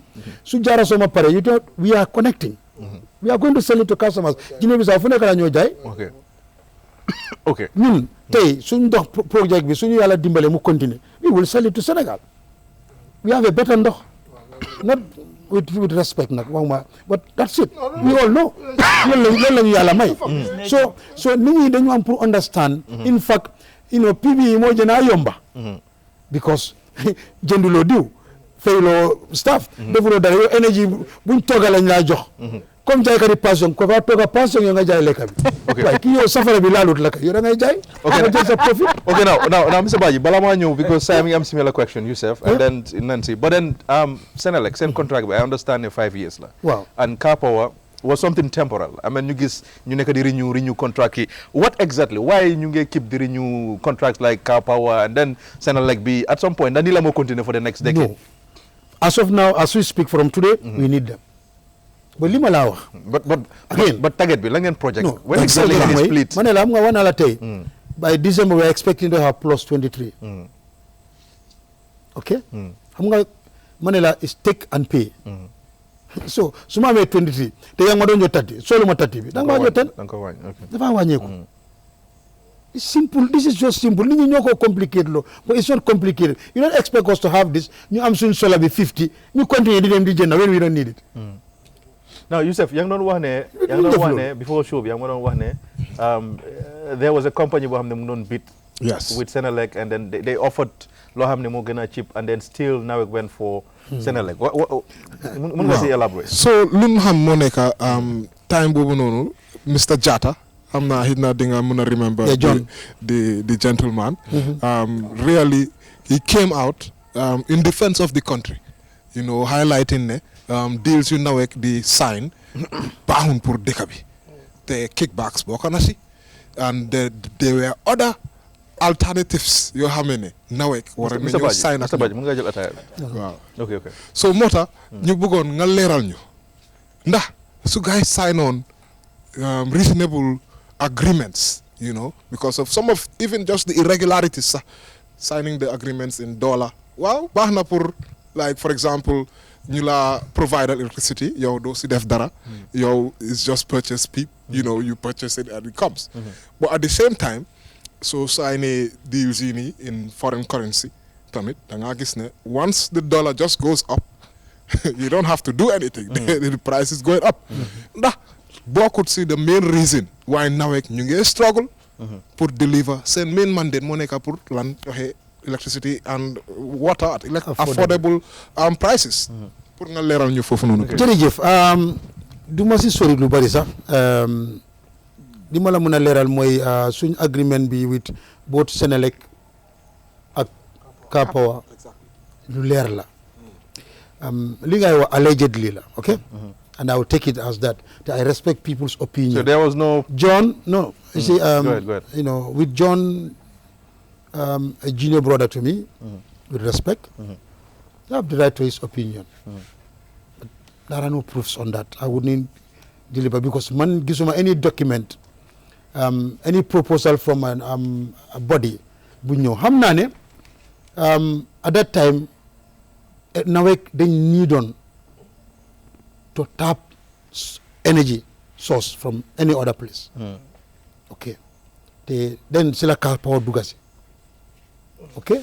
te bu Kapoor ñëwee we did some changes all right no maa ngi ñëw am nga just want dama bëgg because li dafa just bëggoon pour nga leeral because of su dee da ngeen a def bid du nekk ne Kapoor rek mooy bid xam nga ñeneen multiple so mun ngaa leeral waale non li ma wax mooy those who were part of that si Kapoor bi dama la ne dañ toolu foo xam ne you remember 2017 let's refresh our minds a little 2017 to 18 it was very tense electricity off rec okay the government the management of NAWEC deem it fit to get electricity at no cost at any cost te boobu si la Kapoor ñëwoon waaye benn tey doyut ok si diggante bi government with the help of World Bank am nañu 20 megawatt doyut am nañu 5 megawatt doyut loolu moo tax Senelec ñëw ma ne la Senelec the president himself because for your information whatever is happening in NAWEC he's aware and we have nothing to hide because gis nga NAWEC is a public institution all right the access to information is an act of parliament only if you don't know how to go about the information but it is there moom am na nangutoo bu mu am ak brodam or his co-founder at President Macky Sall yes His Excellency President Macky Sall waaye dafa fekk tamit OMVG xam nga nit ñi ñu ngi soo ñu ne OMVG mu ngi fi lu tax ngeen dugga OMVG fine line yi ñoo ñëw waaye amut energy so léegi bu ñu amee this agreement with Sénégal we took it and then run ko through that line to Gambia ñu supply ñu ci grid bi nii la rek so OMVG moom boobu du Sénégal Gambia boobu is thank you very much Guinée Bissau Conakry you know ñun la dem bi ay Sierra Leone it's like that so gis nga ñun niñ ñëwee nii gis nga as we léegi nii ñun liggéey bu ñu nekk suñ 225 line bu ñoo ron sax soo demee Medina Fida bi sax am na point bu am ne sax Senelec dañ ci am interest pour ñoom dañ ñu jaaree foofu supply Casamance so it's win-win situation we are not losing anything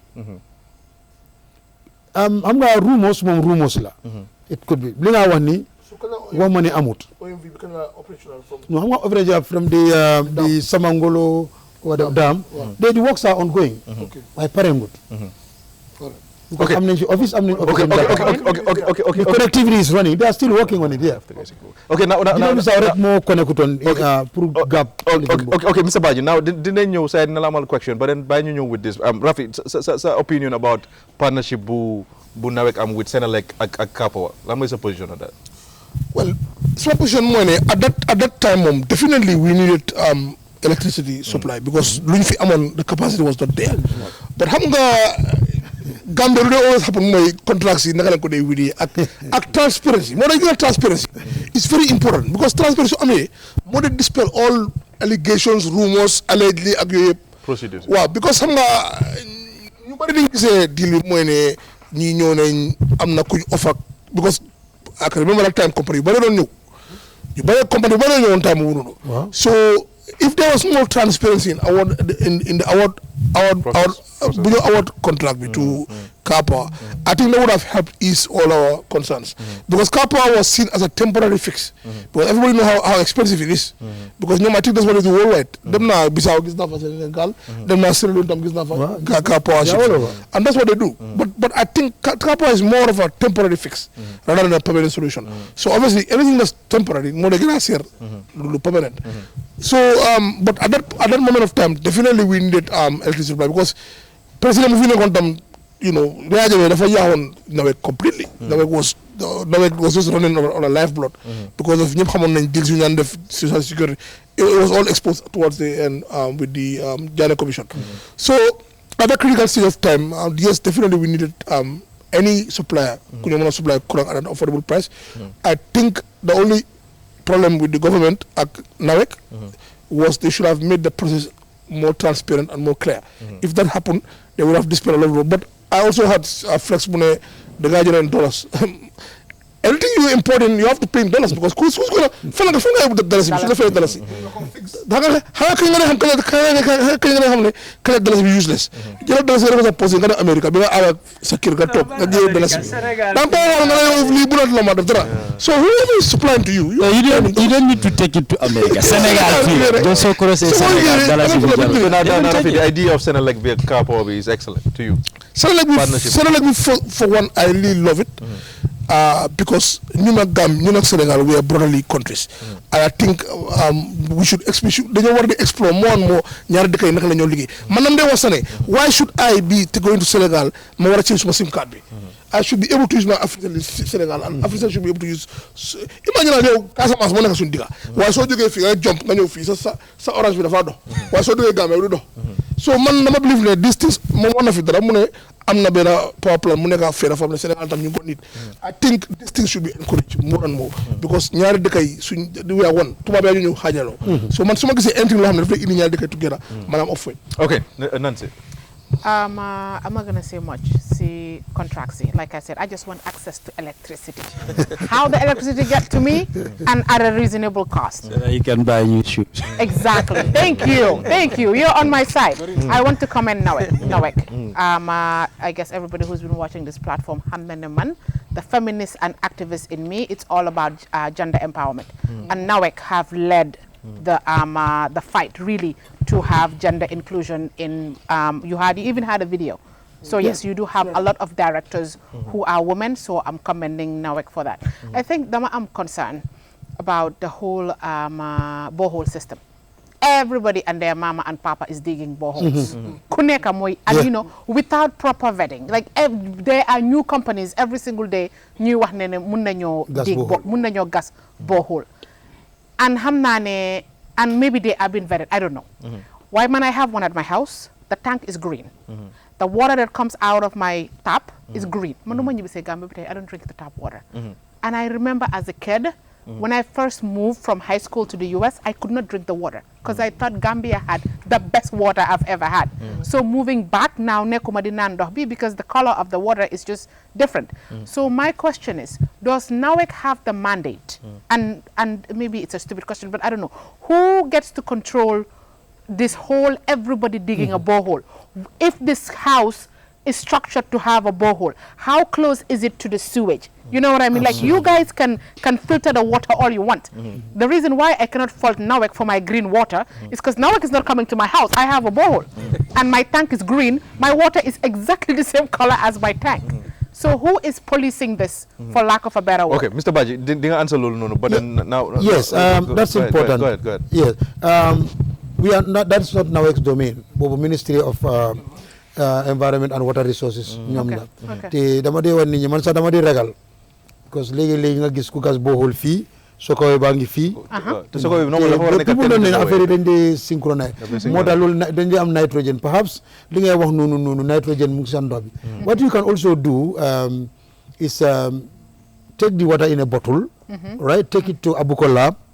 They test it. They are very good machines. They have a very, very good machine, standard la. Nga yóbbu ko foofu.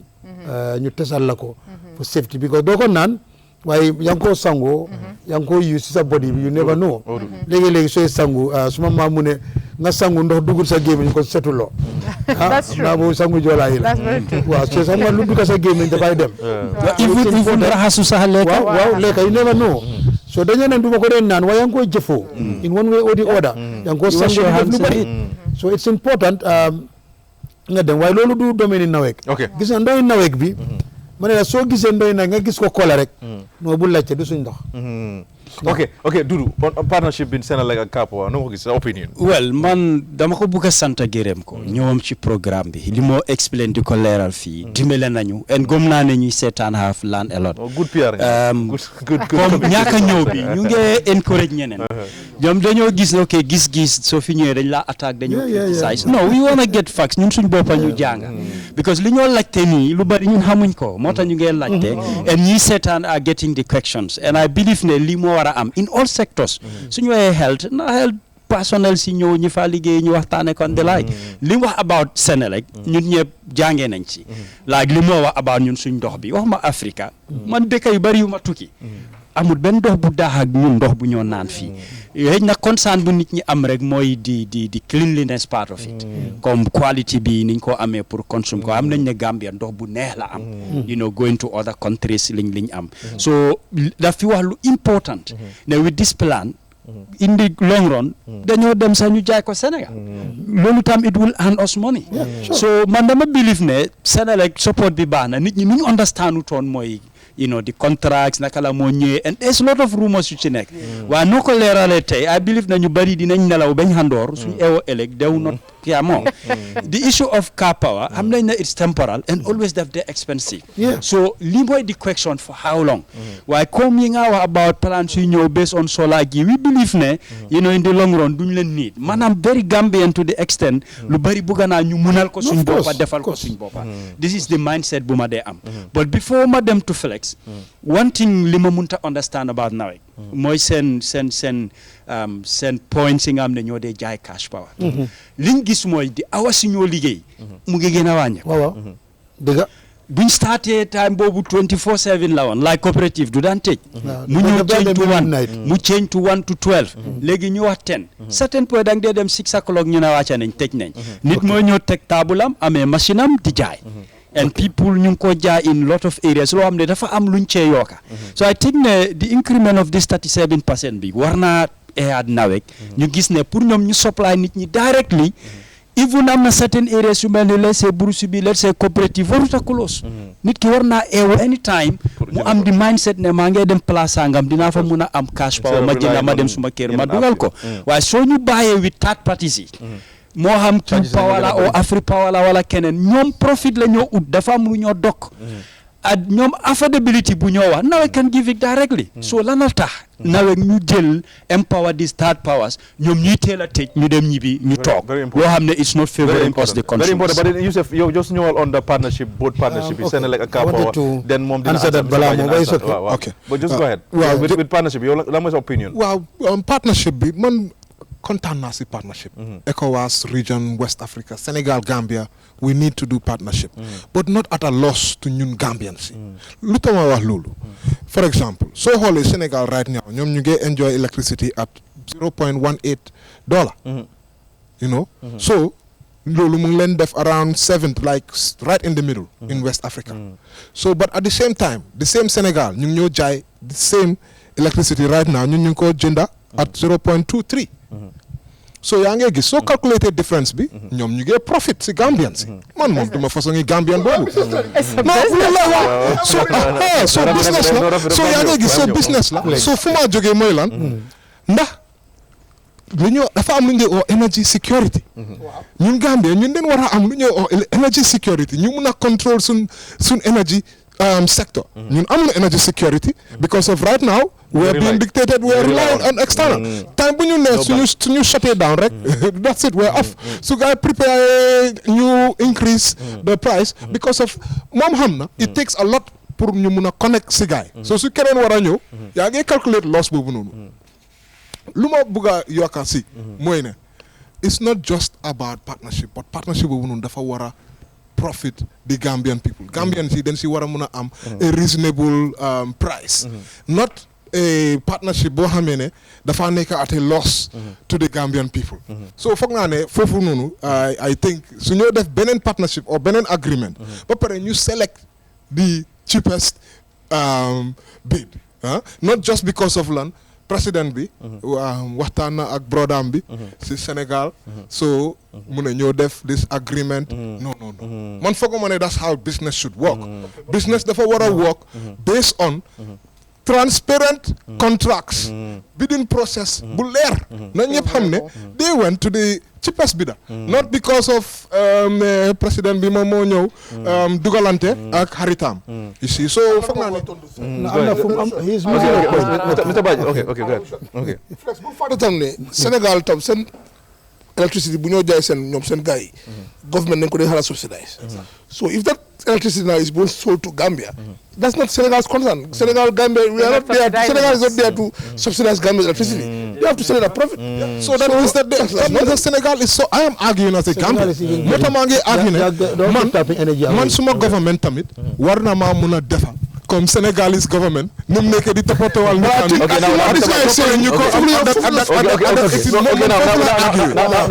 The Sudan, they couldn't at a reasonable price. Do not complain. Okay, now, Yusuf. No, definitely. Okay, now, Mr. Badji. Wow. Okay. Wow. Okay, Mr. Badji. I'm not don't work. Outsource. Moi, third party. Wow.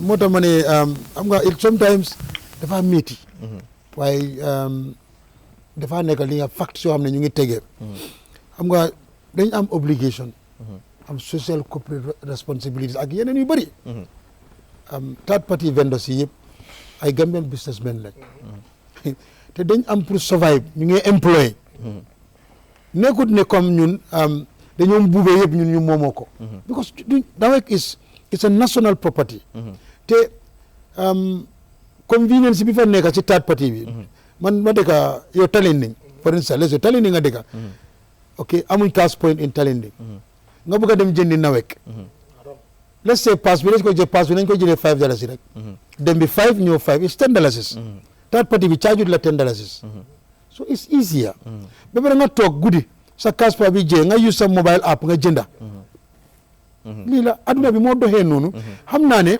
nit ñi dañoo man suma own brother suma brother su ma ñaanee kaas ba daf ma ne bu ma jëndal beneen bi jëndal ma bu NAWEC bi su fekkee good la dama bàyyi because understand ut mu ne bii def dee gaaw fekka déedéet because seen nañ ñi seen $7 minus boobu la dee detect so third party vendors yi we have almost we registered about 17 waaye na 13-14 moo nekk di operate as we speak te amoon nañ fi problème yoo xam ne on many occasions we have a problem ñu ngi daanu si kaw si kaasiya yi dóor leen jël seen xaalis it's a problem London ko nag takka nañ fa security toj nañ kees bi yóbbu nañ ko Banjul de def nañ ko more than 3 times they did it in Farafenni they did it in Kuntawur or Kawur so it's a problem su guddee torop we cannot demoon nañ ba am na ta para ñoo daan ñëw di ñu dimbale it was unsustainable so ñun tamit I mean xaalis bu ñoo jël xaalis askan bi la dañ ko bëgg a secure in securing that money ñu teel a wàcca ñu mën a balance banque yi mën a ñëw collecte xaalis bi te du loolu sax am nañ fi ay cas yoo xam ne comme cas am nañ seen cas yoo xam ne ay pôle lañ jël suñu xaalis bi daw waaw so am nañ si so loolu yëpp ci banque bi di dem every day dina ñu dimbale Mr. Dafa Doy I don't know yes Flex yes dama la bëgg a wan ni naka Senelec deal bi contrat bu leer la te ma ne la as I said it and I'll repeat it NAWEC amuñ leneen lu ñëw nëbba the only thing rek people don't ask te and it's important nit ñi go out for information and I can say it on record here. But should it not be the other way around? No, I'm coming. And that's what he's doing now. No, it's the other way around already. Because xam nga lu ñoo def. Fawal ne ñun we have an obligation. Lépp lu ñoo def. It goes to there's a committee at the National Assembly where it goes. Where your vote is. So you have nothing to Mr. Baji, you have a PR department now, right? Of course. Okay. No, there was a PR department. Ever since Okay. I was there with him and I left we are all there. Yes. Per was doing very well. Rafi mom war na xam suñ department. There's a PR department. Okay, fine. Man yes, maybe we are now having an aggressive one. Dafa musa nekk foofu noonu. Okay. And then lima wax rek, I will repeat it. And this is from my MD. We are open to critics. We are open to suggestions. Billahi ñun foog naa ne war nañu xam ne we are the most tolerant institution. man dem naa radio nit ke la hello Mr. Baji mu jaar ma ne ko ok léegi luy sa problème mu ne ma noo lii ak lii ma ne ko koy léegi mun nga maa déglu ñu waxtaan bu yàggee ma dafa ñëwoon balaa maa génn si studio bi mu taal moto mi ñoo xaar ma ñëw mu génne enveloppe ma ne ko kan la mu ne ma la saagoon waaye ndekete sax du ma la saaga du dul balal ma ne ko non mu ne ma noo fa nga jël ma ne ko du ma jël mu ne ma dangaa jël by force because man maa la tooñ ma ne ko ok all right so that's the nature waaye li may wax dafa doy bu ñu it was a weekend demonstrate ma ñëw MD ñëw we all came ñu ñëw seen général bi pan right ma ne leen kaay la ñu connect NAWEC dañoo connect NAWEC pour ñaañe NAWEC am telling you yes right jox leen leen crédit pour non ñu jox leen ba pare ma jënda ndox jox police yi jox leen ba ma dee ñu ne ma IG tamit jënda leen ndox so because they are our brothers ñun suñu rakk lañ ñun dañoo dem because I mean they are not protesting for Casamas they are not protesting for anywhere it's Gambia I'm a Gambian Okay. once my doom Gambian I will give you one scenario when you talk a friend visited me you talk so my doom play game on the TV light them off look at these idiots my own daughter who told me that is not you I said no because he's frustrated Okay. I want to tell you we are also Gambians then we are also consumers she's saying consumer what we are consumers as well I'm telling you no tey nga ne amuloo light tey suñ office non dara suñ office 3 hours tey générateur lañ doon dawal because ñu ñooy liggéey dañ génneel ñu ñooy liggéey pour OIC ñu mun a romba ñu connect so tay moom di nga am lu bari because so this is what is happening Okay, now I can tell you thank you very much Okay, now Mr. Baji, now in any way, is it possible, for example, if change of government in Senegal, that lolu muna disrupt send partnership with Senelec because we know I like this question in terms of security boom mentioned because we know that there is a very there is this cordial relation between Barrow ak Adama Barrow ak Macky Sall they're very close moko waral yoon bi so in any way na lolu muna for instance if we happen to have Sonko who is a bit radical and then mom dafa nationalist approach bu mo jël that lolu dina put into effect no you see Mota Manela it is good to revisit that contract I wish I will provide you with more information on that contract. You see, the contract is not about Barrow and Salah, no. I understand. It's beyond that. The referee of that contract, for your information, is OMVG. Okay. Understand nga? Damalane. We need them, but they need us more. We have succeeded in our IMS. Senegal was here, even this year, so in calendars, you will see them. The IMS? Information management system. We have because very soon, for your information, accessibility through your phone. You just go to the app. Very soon, we'll send the app to everybody in a week's time, or maybe next week Friday, like today. Everybody can access. Munga talks, jël sa bill bi, ñu send la sa bill bi. simple nga checkal sa bopp anything li nga def si banking app bi rek the same thing I def. Can we buy cash power from Yes, the NAWEC app? of course. Okay, we are coming. All that is now coming. Mr. Baji, because of time. Because of time, Wow. the Malabuga one, we have that security is already there. To cut the story short, I'm not security. Okay, now there was a time Mr. Alpha Robinson, of course, ñun luñ mëna xam from the outside, but we know he's someone ko xamne am na knowledge of lu mu nekk di def. But dañ doon dégg outside ne internally dañ ko doon fight because of moom dafa ñëwoon pour correct the system, which was somehow xam nga being abused by seen internal workers yi. Now was that the situation?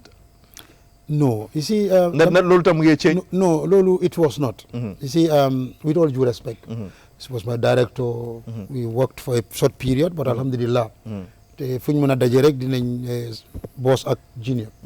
But you see, NAWEC mënuloo def sabotage xam nga lu tax système bi moo tax ma ne la NAWEC dafa dem si reform policy boo xam ne you cannot sabotage it.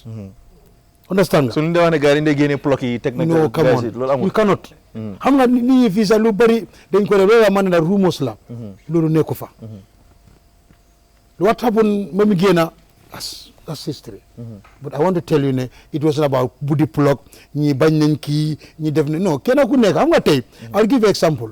Man bi ma xam Rafi Giss Giss amut right almost 15 years ago bi ma ko xam so tey su fekkee ne comme man nekk naa man ñi dara ma jox Rafi contrat dañoo ne ay gars xarit lañ so noonu la dee demee but there is more interest waaye li ma la bëgg a wan rek NAWEC is in safe hands.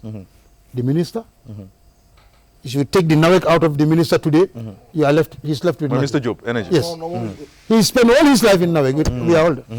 Believe me, I am 30 years in NAWEC for many years. I'm not 3 decades in NAWEC. Bima Fanyo, I was nobody, small boy, until I become a man. Nani, the same thing. So you see, for us, NAWEC is not only an institution; it's like a property.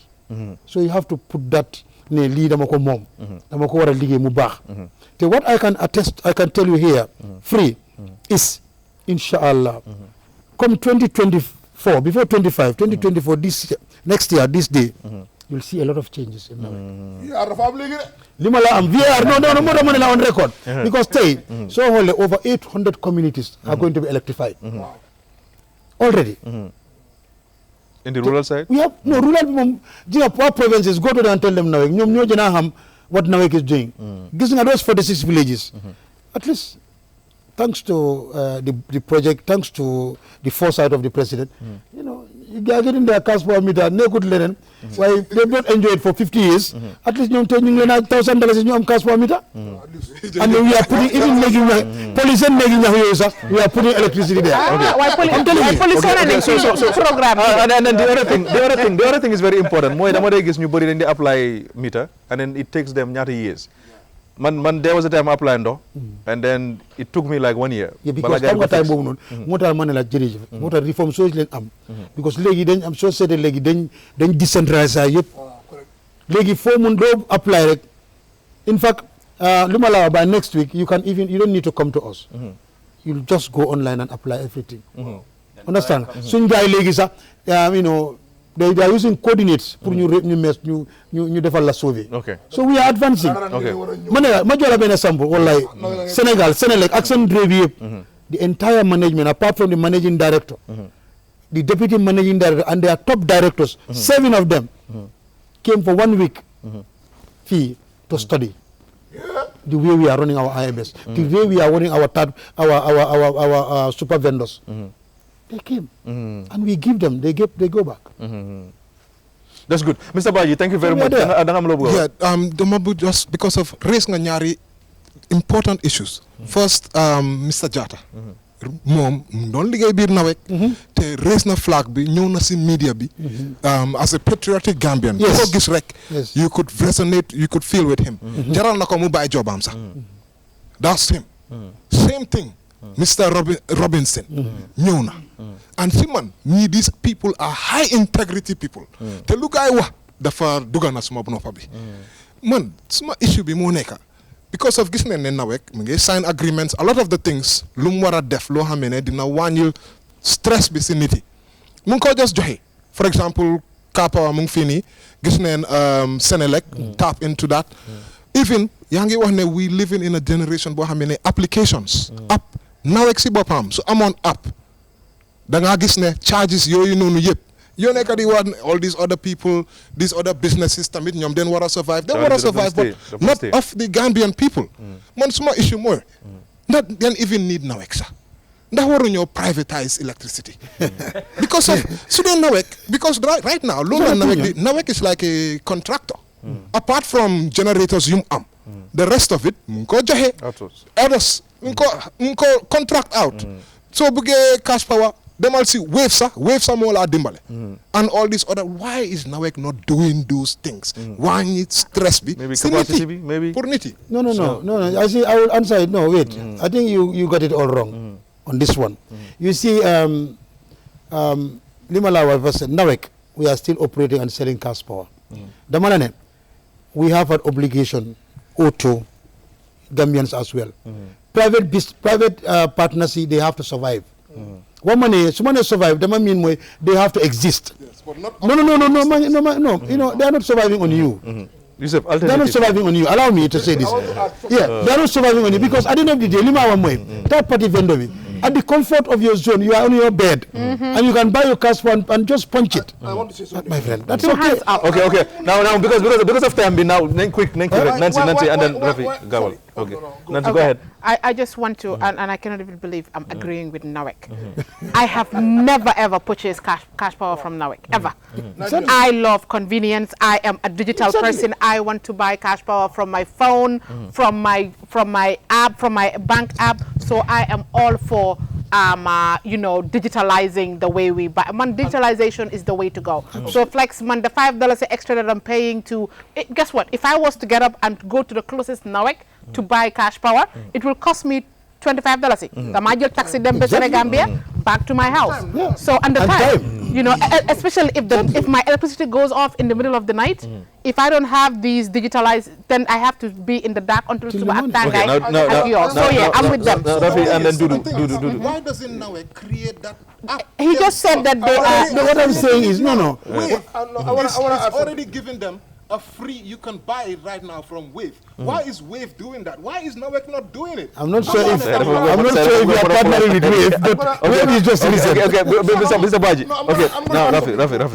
Nancy, I definitely agree with NAWEC doing this approach because one, innovation they go embrace. Because companies them switch me. Pour la allow da nga mëna am convenience wala tok sa di kër at 2 AM in the morning nga mëna jël so you say lu nekk di suggest moy ne pour NAWEC def the same thing but listen NAWEC ñu ngi defar app to do the same thing and not to do the same thing we have an app where you can access our services so the app is not going to solve the problem we are not getting okay listen man I believe ne danga war a so innovate danga create a lot of companies because all these companies they invest a lot digitally ak technology pour ñu mën a provide services they are also paying taxes to the government they are providing employment for people and doing a lot so te mu ma jotam confidence because man su ma dem jël cash power man nga xam ne suma rab yi lu ñu gën a bañ si àdduna mooy ma taxaw di rab gën a nit jóge from nowhere ñëw calme pour jël cash power da faram bu xee lu nekk la faram bu def because dama ne léegi ne ma to ma xool ma nga fi so man that confidence ma war a toog suma kër courant fay definitely I don't mind spending $6 dëgg la nag am na ñoo xam ne loolu is a lot of money to them but NAWEC is there for them still okay du loo am pour wax pour close programme bi quickly well man santa ko gërëm ko waaye still on the consumer side li ma wax ñeneen ñi access buñ am day c'est limite to luñ mën a jënda and foofu tam du leen dee feebo I think ne there are third parties am nañ partnership or agreement with NAWEC nañ leen allow o ñu wax leen ñu mun koo yokka that would also help the consumer then ñu la just allow a limited amount boo xam ne na yow you would need more than that okay Mr. Baji just pour ñu close programme bi I don't know which of the third parties, but third parties you can buy up to. I'm not third party. Almost all of them. That is to fake and join I send wallet apps. Not everybody it's on that. Yeah,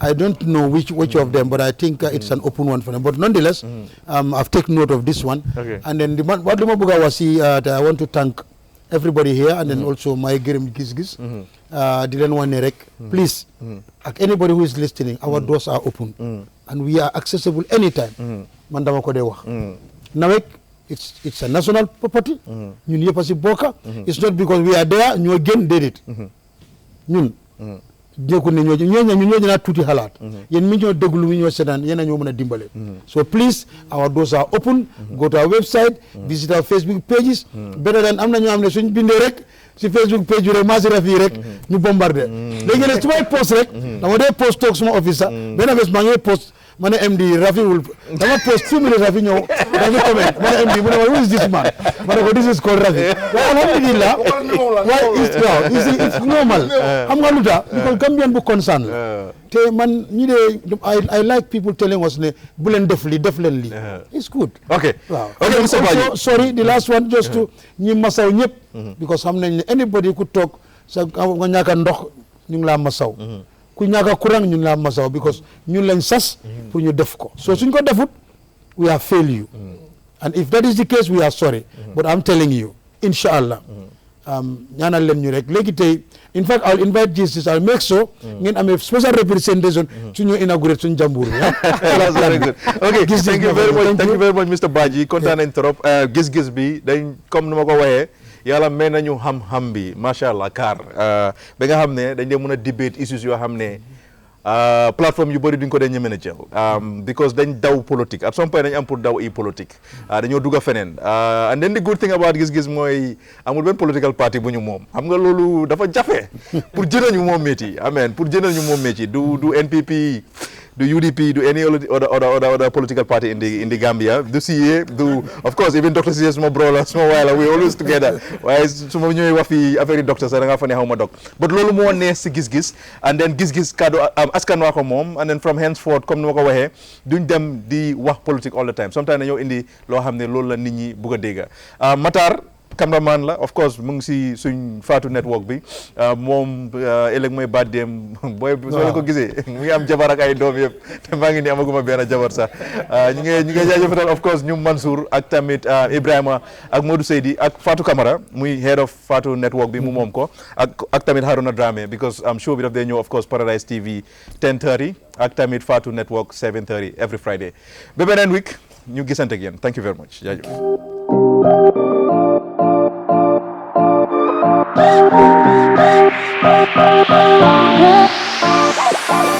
Receive money in the Gambia from 37 countries worldwide with ease. Sign up effortlessly, transfer funds swiftly, and enjoy the best exchange rates and zero fees. Doorstep cash pickup service is available in the Gambia to facilitate receivers. Save money to make it more home exclusively with Remit Choice.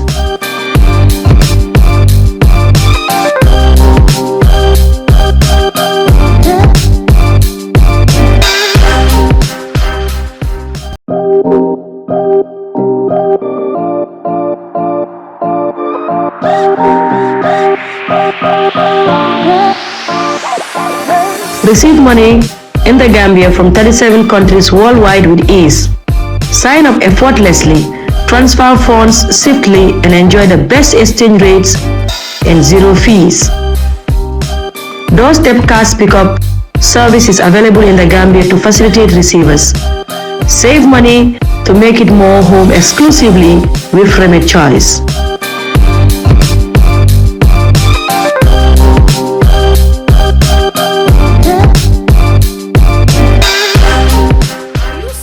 For a reliable and trustworthy real estate company in the Gambia? Well, Lee Properties Plus Real Estate and Building Materials is here for you. Lee Properties Plus Real Estate and Building Materials is your go-to real estate company, providing safe, reliable, and timely services. We have plots of land in various locations across the Gambia, including Abuko, Farato, Jalambang, Kasakunda, Kachime, and Jambanjili. At Lee Properties Plus Real Estate and Building Materials, we also do construction construction, property rental, and borehole drilling services. We have high-quality building materials for sale with a reasonable delivery fee. With our convenient and flexible payment plans, you can deposit today and own your land in no time. Contact Lee Properties Plus Real Estate and Building Materials on 752-3293 or 582-7811 or visit our head office at Old Yundum opposite the Paradise Estate. Lee Properties Plus Real Estate and Building Materials, creating real value in property and places.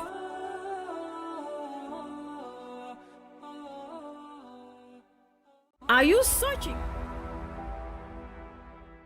asalaamaaleykum mbokk yi di seetaan li nga xam ne mooy gis-gis waxtaane si li nga xam ne rek mooy yóbbu dëkk bi kanam.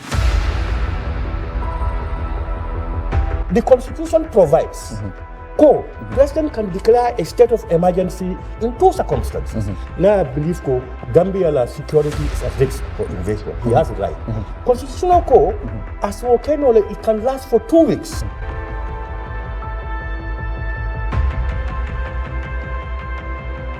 And he has the intellectual, moral, political right and grounding is on terra firma.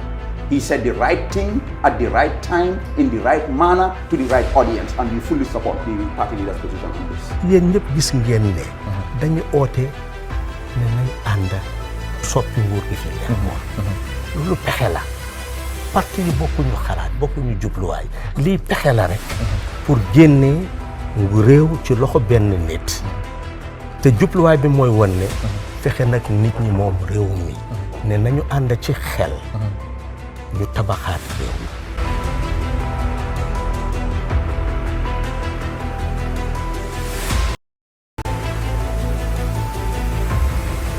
président Adama dafa am mandate ni ko Gambians choose ne na liggéeyal réew mi mu tànn ay nit ñu liggéey ak moom man ci ñooñu laa bokka maa ngi liggéey ak moom. ngaje ko mela ay mol ay tinaro ninke Gambia jaw mol ka wole tan ka foko APRC fananda do tinaro kala alle mo stade le so ka APRC da kala image de da ko tenge isaje fo gamne no ko tenge si la pati ni ko tenge No, yalon say you are putting me in a funny position. Come on, me for the Kobita Jahan. And they can take